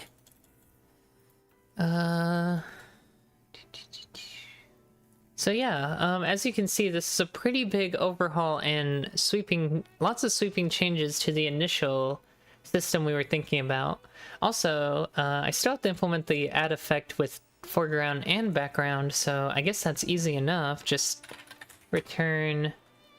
So let me see, is the wrapper updated to the right type? No, they're still using weak pointers, so we now return an effect ref, so I need to change those two usings. I might as well do this now while I'm here since we're talking about it. And then we just return a standard pair containing both items. So return... Oh, wow. Return add effect, with one being the foreground, so back will be false.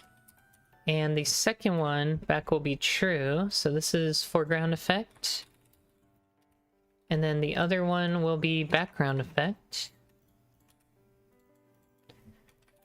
And obviously, the hope when we're all done with this is that the games, when we spawn effects and despawn them rapidly, the game won't lag like crazy, like it's doing right now. So I just left under the Thunder Orb effect, which is the last one we were modifying. I just made it so it spawns 1,000 lightning bolts instead of just 3 per frame, just to demonstrate it.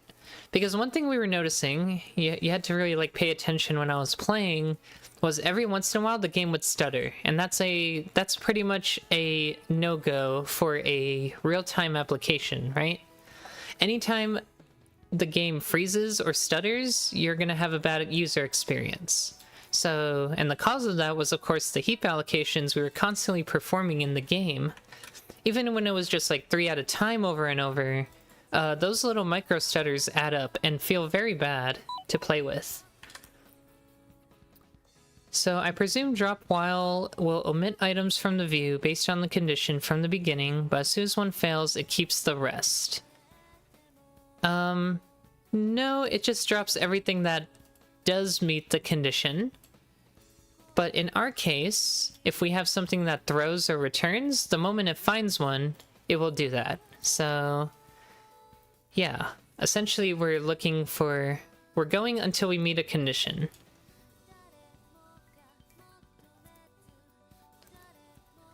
Explain how I know whether things are heap or stack allocated. So before, these were standard vectors. So standard vector is heap allocated, in case you didn't know, because they can expand in size, and when they are initialized, they're given a small set of memory, and then if the amount of items inside gets too big, it grows.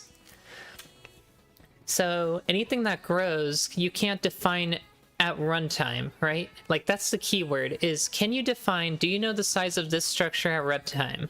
Do you know the size of this array at runtime? You can see this allocates 544,000 bytes. That's on the stack. But a vector is only going to be like, I think, 24 bytes or something. And you're like, but wait a second, we can put like hundreds of elements in it. Why is it 24 bytes? It's because it's not stack allocated. The only stack allocation is the fact that this thing exists.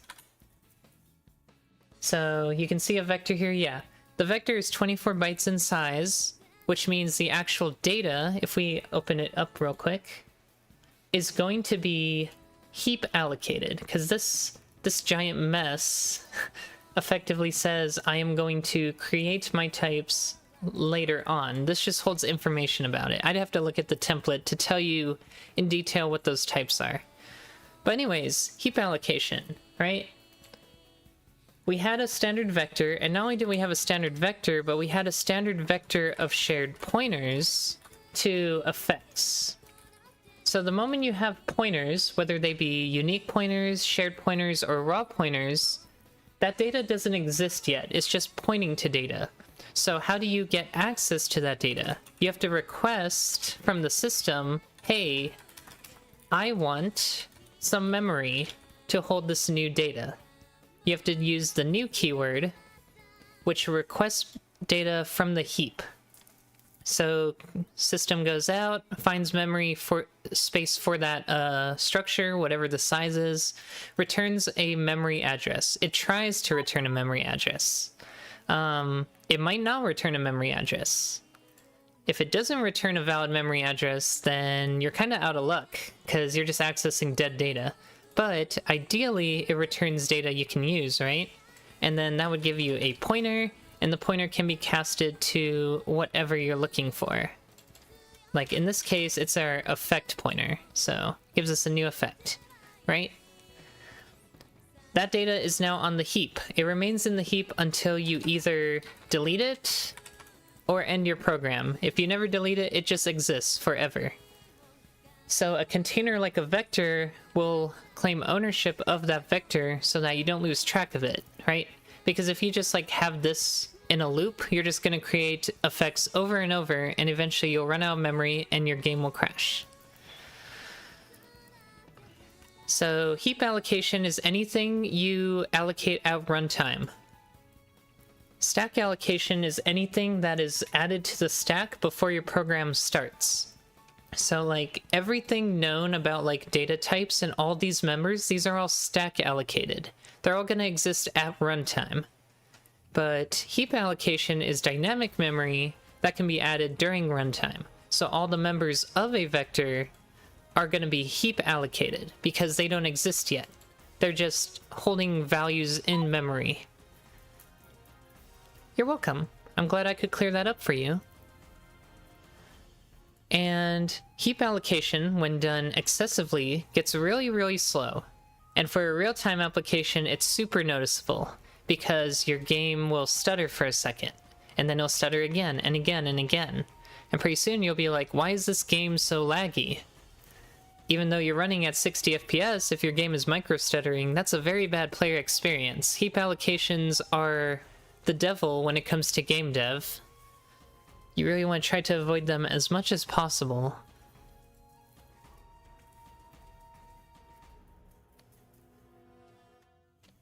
So that's why our solution was to turn it into a fixed size array. Fixed size array, or even what people call memory arenas, are very popular for more tightly integrated memory controlled game development, because it prevents you from doing any heap allocations. Everything is just running inside this closed memory loop. Any data you want is already allocated. You don't have to wait for that memory.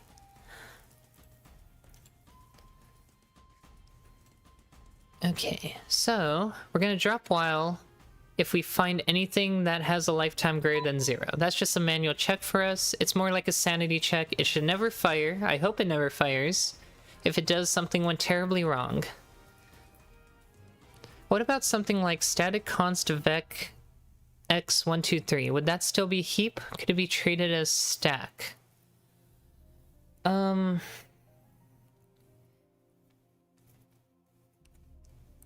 That would still be static const vec. The const is what's throwing me off, right? I'm pretty sure that's still heap allocation. Like the vector itself, if anything, I will say at the very least, the members inside will be heap allocated, not necessarily the vector. The vector itself is stack allocated. But if you're adding to a vector, right, it's going to start with that size, and then anything, well, I guess it's const, so you can't add anything to it. So while it should be, it would be heap allocated, but only at the beginning, right? Like, let's just make, we can test this. Let's say we have a class called test, and when it's constructed, it prints out construct. That way we know when it's constructed, right? So, the way to test this is, if it's going to be heap allocated, they would be created at runtime, which means everything else is already initialized. So for example, I can put a standard C out in my main, or not my main, but let's do in the construction of example, construct example, right? So in theory, the example class has to be constructed first, and then inside the example class is a standard vector. Although it's static, that might mess with things. Let me think about that. But it's a static member variable, so we're just assuming it's going to be created when the example class is created. Anyways, let me continue. Let's create 3 instances of test right here, right? In theory, actually, I think I can just type the number 3 here. I think that's how that works, maybe? Or maybe that's the size. Let's just do this. I think this is better. Right? So let's say we have that. Inaccessible? Oh, yeah.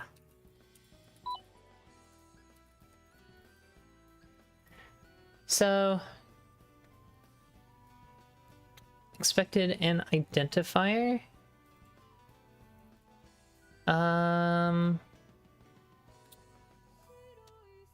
That's weird. Oh, test vec. There we go. Okay.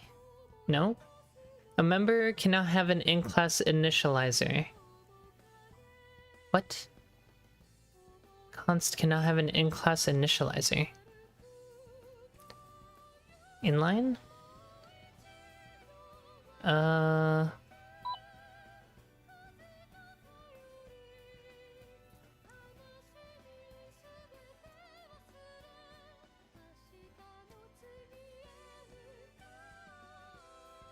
A member of const vector cannot have an in-class initializer.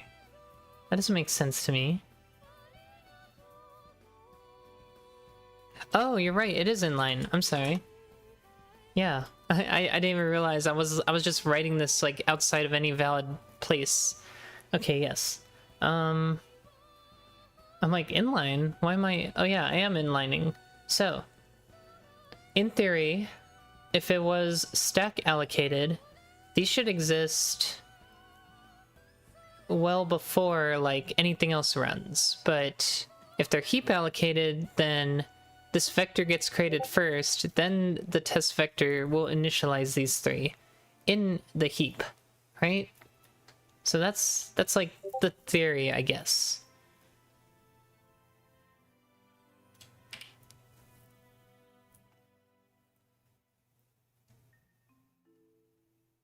And we can also look at the amount of allocations too. The debugger lets us do that. So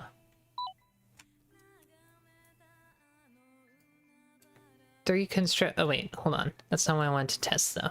So let's do this. I think if we breakpoint on this, it will actually go to it, which is where we can see it, right? Okay, so here is test vec. This is like the line it should be running on. So where it gets constructed, right? Test vec has a size of 0. So at least according to this, test vec does not come with 3 items in it. Now, if we can make a const expression, maybe, right?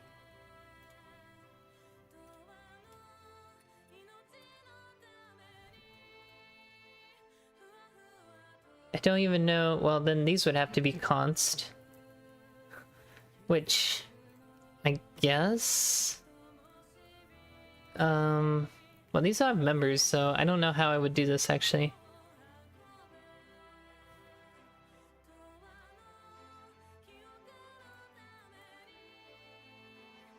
These have to be like tests that are already defined, like well-defined tests. Like it'd have to be like these, which were already initialized and then supplied inside of here or something, I think. And also that's static. So it looks something like this, probably. Which also would be const expression, which means it would have to be initialized. I think the whole the class would have to be const expression. Yeah, but like if you wanted to stack allocate, then as simple as just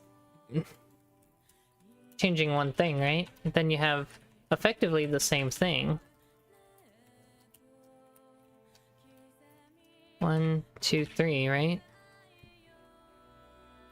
And boom, you're stack allocated now.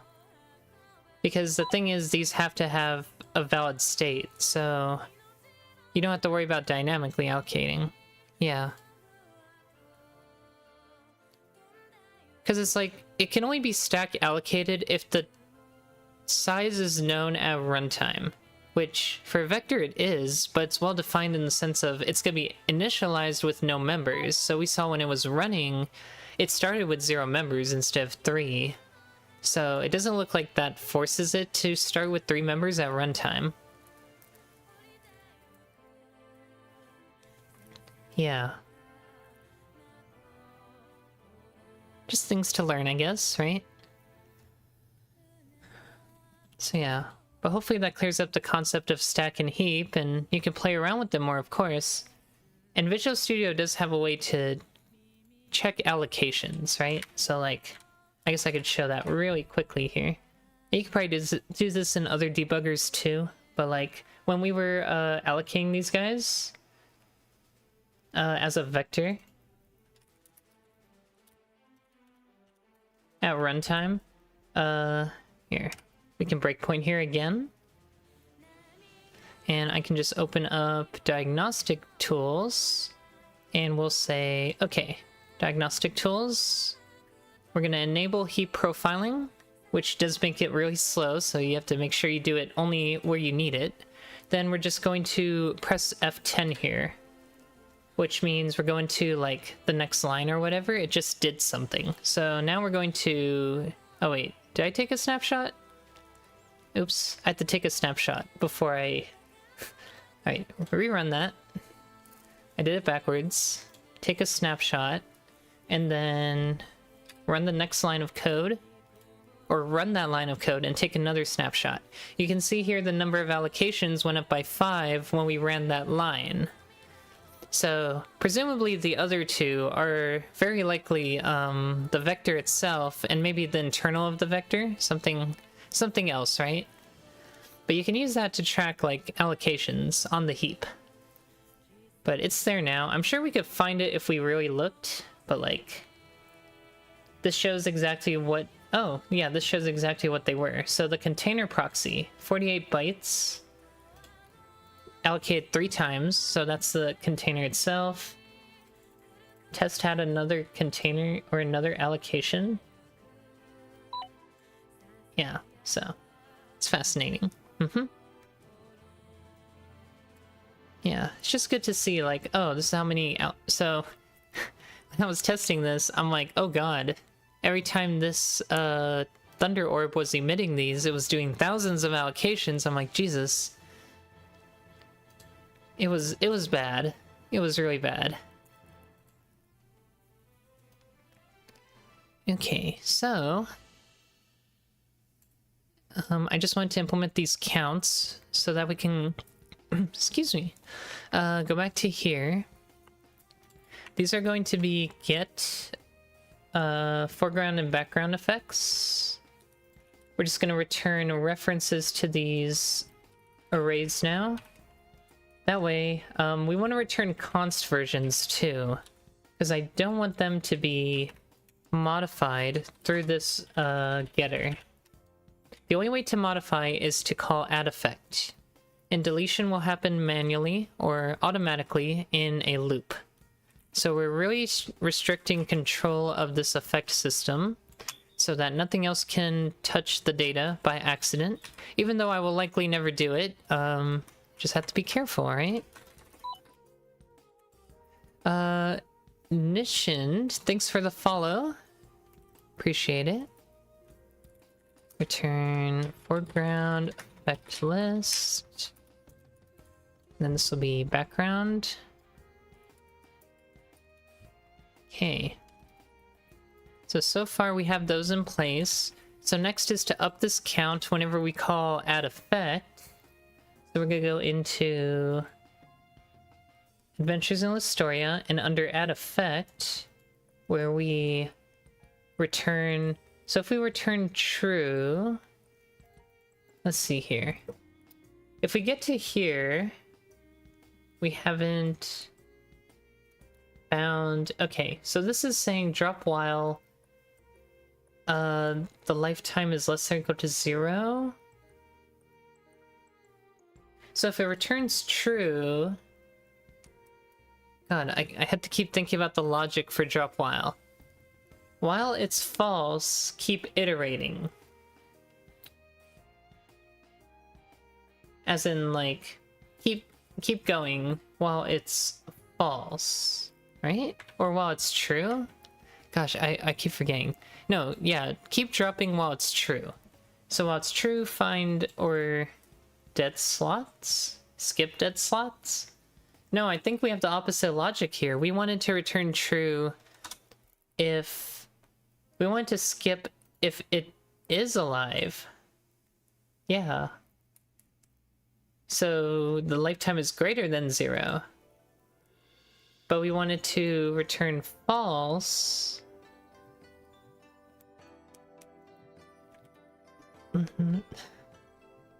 Yeah, when we return false, I is less than 3 is true. We return false, it actually returns it. So then we take 1 to add it to the effect. So this is where we add the effect. Active foreground effect count should go up. Or, well, it depends on if it's a background effect or not. So if background effect, added to the background effect count, otherwise add to the foreground effect count.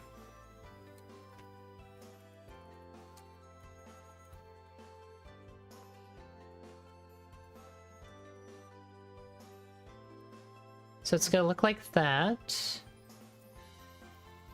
Kinda don't like it on 2 lines or 1 line.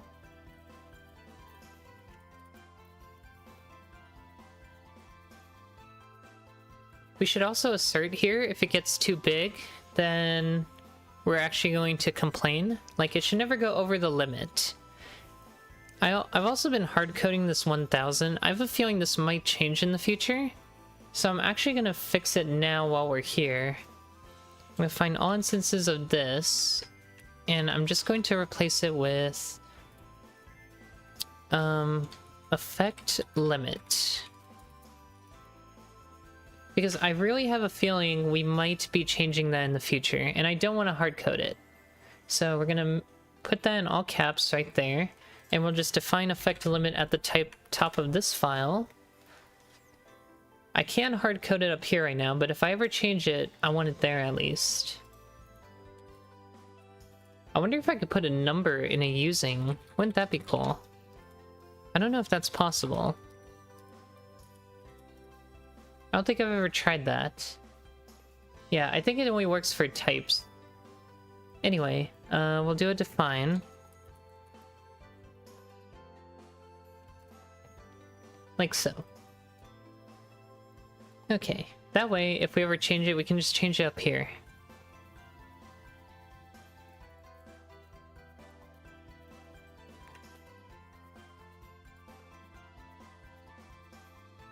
Because I'm tired of, like, typing it out manually, and what if I change it? Then I have to change the number basically everywhere. So I'm kind of, like, running into this trap of I'm gonna have to do more work in the future. So if get active background or get foreground effect count is greater than effect limit, or background effect count is greater than effect limit, we're actually going to crash the game because this shouldn't be happening. So error.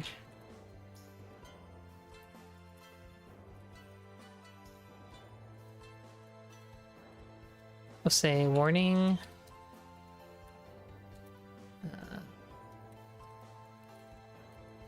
Effect count has exceeded the limit of whatever. Effect limit. Okay.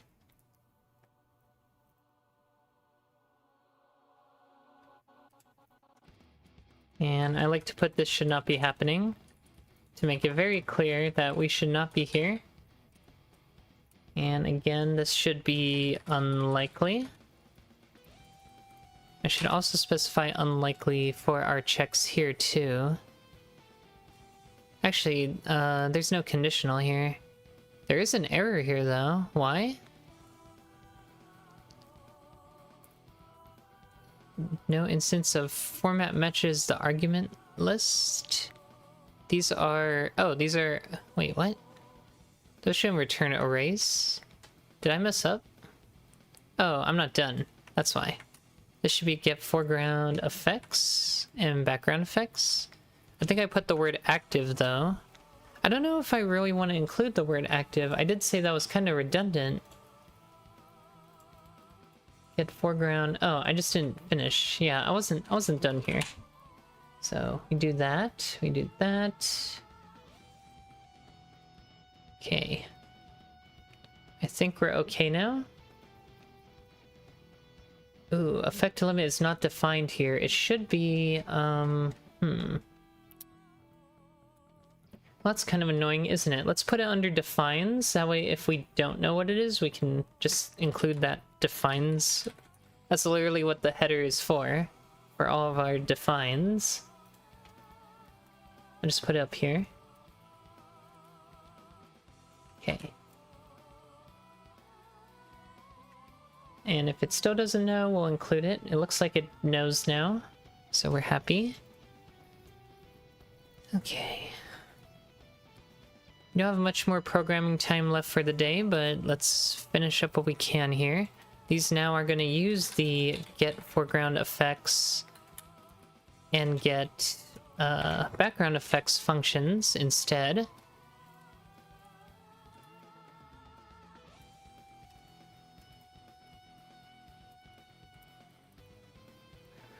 And these will be const. Also, this shouldn't be hard-coded as 1000. Okay. So far, so good.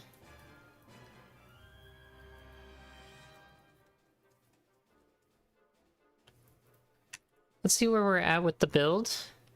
This has been a very long refactor, but I feel like we're closing in. We're getting close. Oh. We do have to decrease the effect count when they expire. So let's go to the update effects function. So inside update effects, if during this effect tick, it goes from having a lifetime to having no lifetime, we essentially need to decrease it at this point. So you can see here we call standard visit to do whatever update function we need to. After we're done with that, presumably the lifetime may have changed. So we can then say if effect effect dot lifetime. Oh, we actually have effect data here, so we shouldn't need to go into effect itself.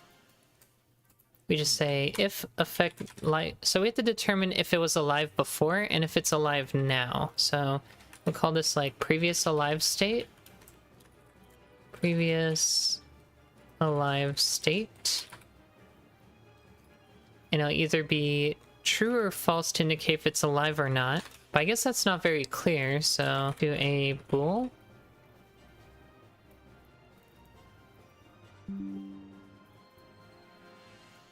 That's weird. Lost connection for a second. Interesting. Yeah. So if effect.light, let's do this. Effect.lifetime is less than or equal to 0. This was a pointer, so dereference. Then it's dead, right? So that was the state it was previously in. Otherwise, it's alive.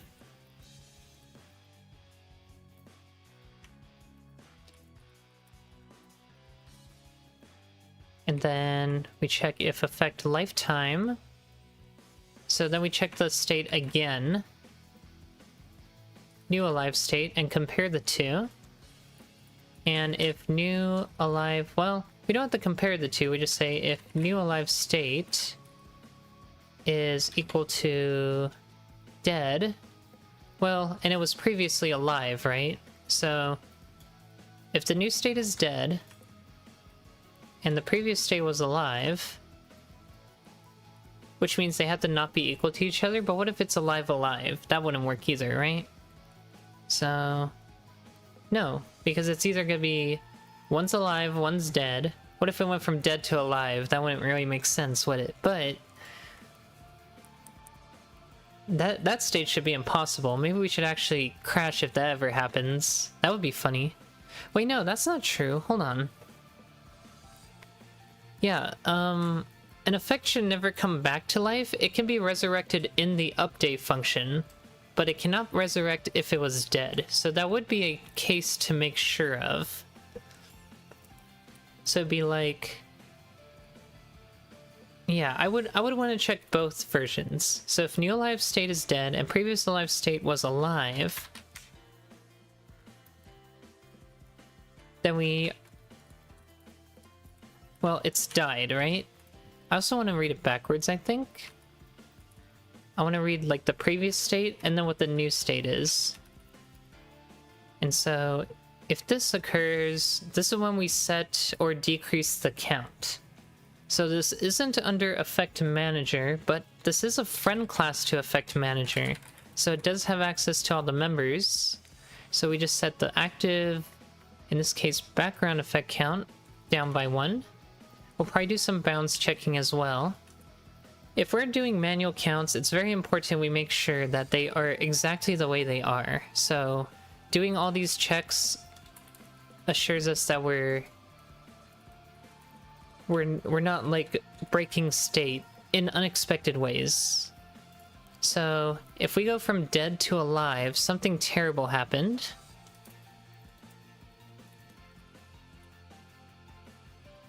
We'll say warning, effect in slot. So we don't actually store what slot we're in, so let's actually do that now. Size T, effect slot. Starts at 0. We'll reset it for the next loop. And we'll increment it by 1 each time.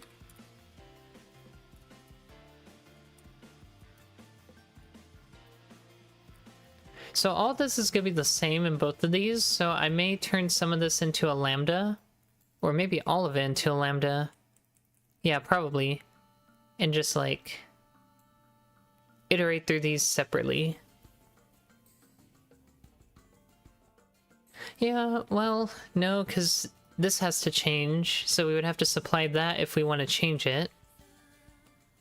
I mean, it's still possible. Yeah. We'll do that after. Clean up after. So, yeah, let's pass an effect slot into both of these as reference. Effect slot. Can you make that sort of defensive check only apply when you're in debug mode, but drop it when you go into production mode? Yeah, so you'll see I'm using this error macro here, and this is actually a really good thing to do if you're going to make a logging or error system. Because when it's time to release, right now in testing, we want it to crash, right? So we go to error log, and error log actually throws. If we just comment this out, we can also just remove all the debugging messages if we want to avoid it spamming the console. And bam, we have a release build where it won't crash, and whatever happens, happens. So this is a really important thing to do if you're going to have long-term debugging in your game, making a way to differentiate between an easy way to control every call or console output. And then we have a debug version that doesn't throw for pretty much everything else, so we have full control over when or how we want to actually crash the game. Which is why I'm so, like, I put these everywhere, because I know I can later get rid of them if I wanted to. Some people even go a step further and have, like, debugging levels. So if you have a debugging level, you could be like, only log level 1 or level 2, level 3, like critical, right? That's usually a common paradigm too. I didn't find it particularly useful for myself, but yeah, just nice little things to keep in mind, I guess. So this is... and since it's a macro, it's all done in preprocessor, so it's not like this code will be hanging around or anything. This will just become like a no-op, so the compiler will comment this out, or get rid of it.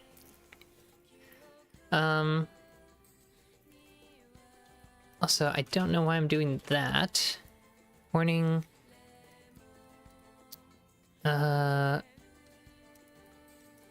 effect in slot whatever, because I want to know what slot it's in for easier debugging.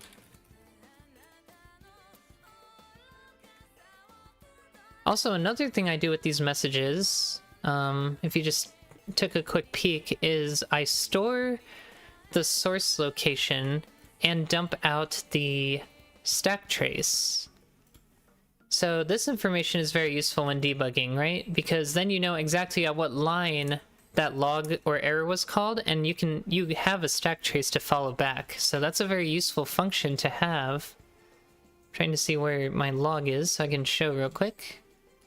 Very useful tool. That would not be the log. Okay. So you can see here, like, it always gives me a line indicating where this message took place, so I can always trace it back. And then if we get an error, it would show up an entire stack trace. I don't have errors here, but if it did, we would get the entire stack trace right there. That's a very nice feature to have too.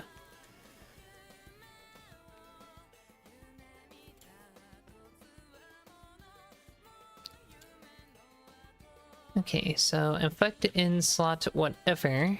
This is a effect slot. Has resurrected.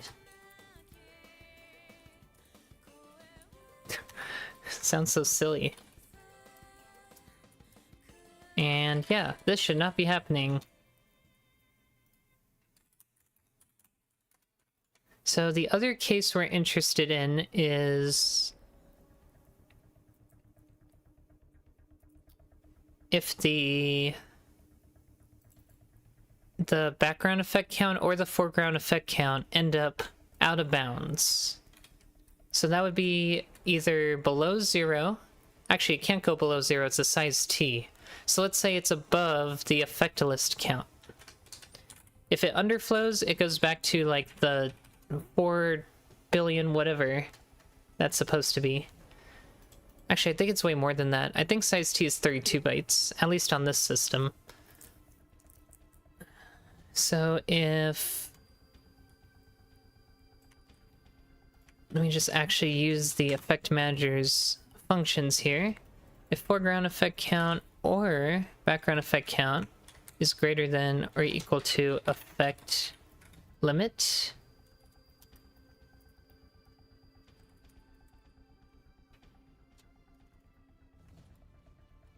get background effect count,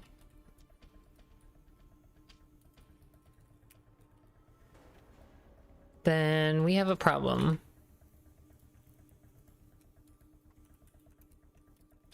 Just say warning, effect count limits out of bounds.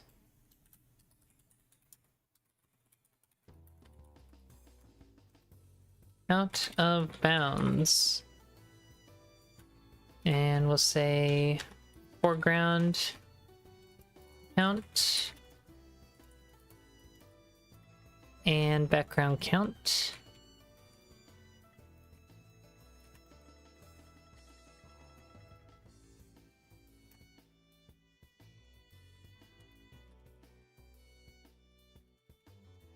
And then provide those two functions again.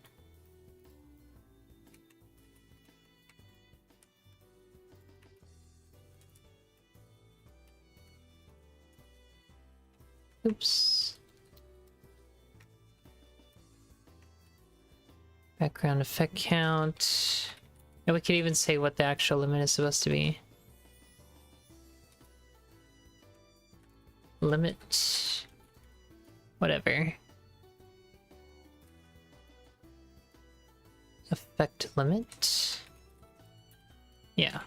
All sanity checks that we need to make sure of when we're doing this, because there are a lot of potential problems that could arise if this goes haywire.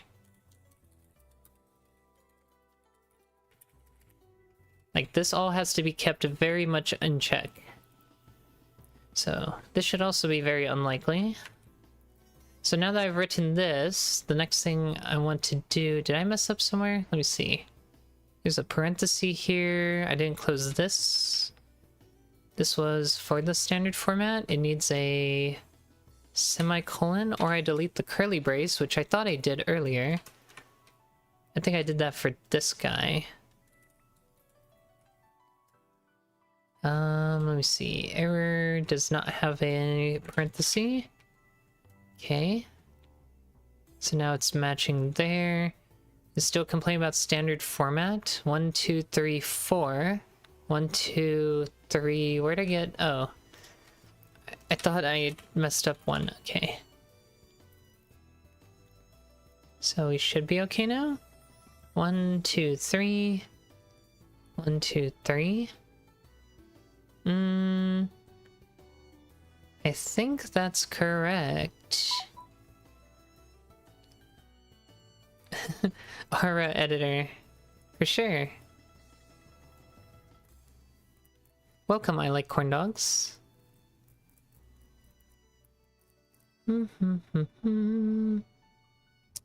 Something is not clicking with this.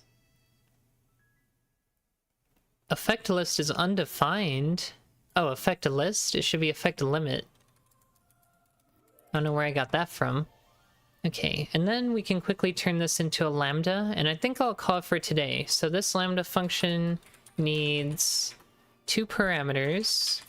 One is... Let's see, so this is... run update, run effect update.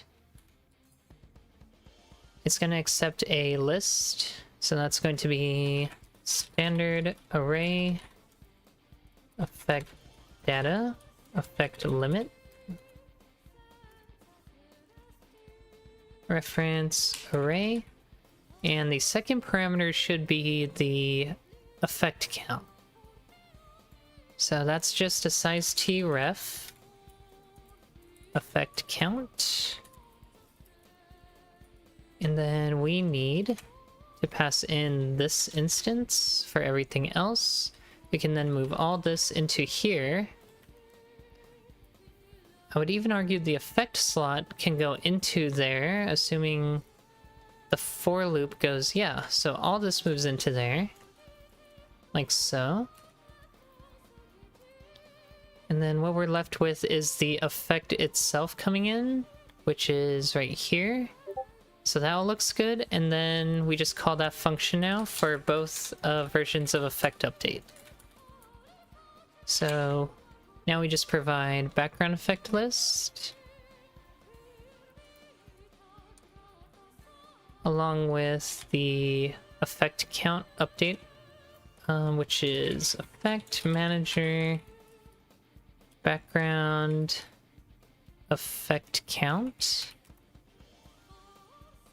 Not that. Active background effect count. And then we provide another one that is the foreground instead. And now we have effectively made it for both the background and foreground effects. So it will run all those checks for us and still do the standard visit and update every single effect. So I think we're in a good spot. We're still not compiled yet, but we're getting closer. But I'm gonna go ahead and do a active background effect count undeclared identifier. Did I mess something up here? These are in effect ref. Oh, I see. They should be under effect manager, incrementing these, which I don't think this is a friend class of that. So that will have to wait. Okay. Yeah, we could make an effect class or a friend class. I guess we're at the point where we can be a little less restrictive and say friend class effect ref. That way it has access to our stuff. And then inside of Adventures in Listoria... Oh, this is actually for AIL. Never mind. AIL does have access to it, but they're static. right? So it should be effect manager. Counts increase and decrease. And these functions should be called like so. So I just missed some static calls, that's all. Okay, that makes sense. Okay, cool. So let's go ahead and commit this for now, even though it doesn't build. This is a good checkpoint. Oh, my test project 1 got added to the... I'm actually gonna delete all this. We don't actually want a project 1 in our folder. Did this not delete?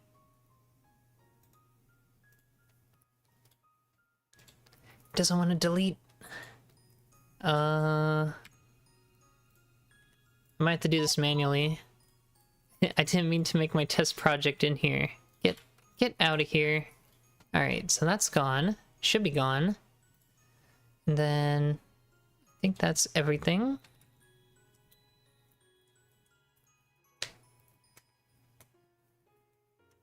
So this is...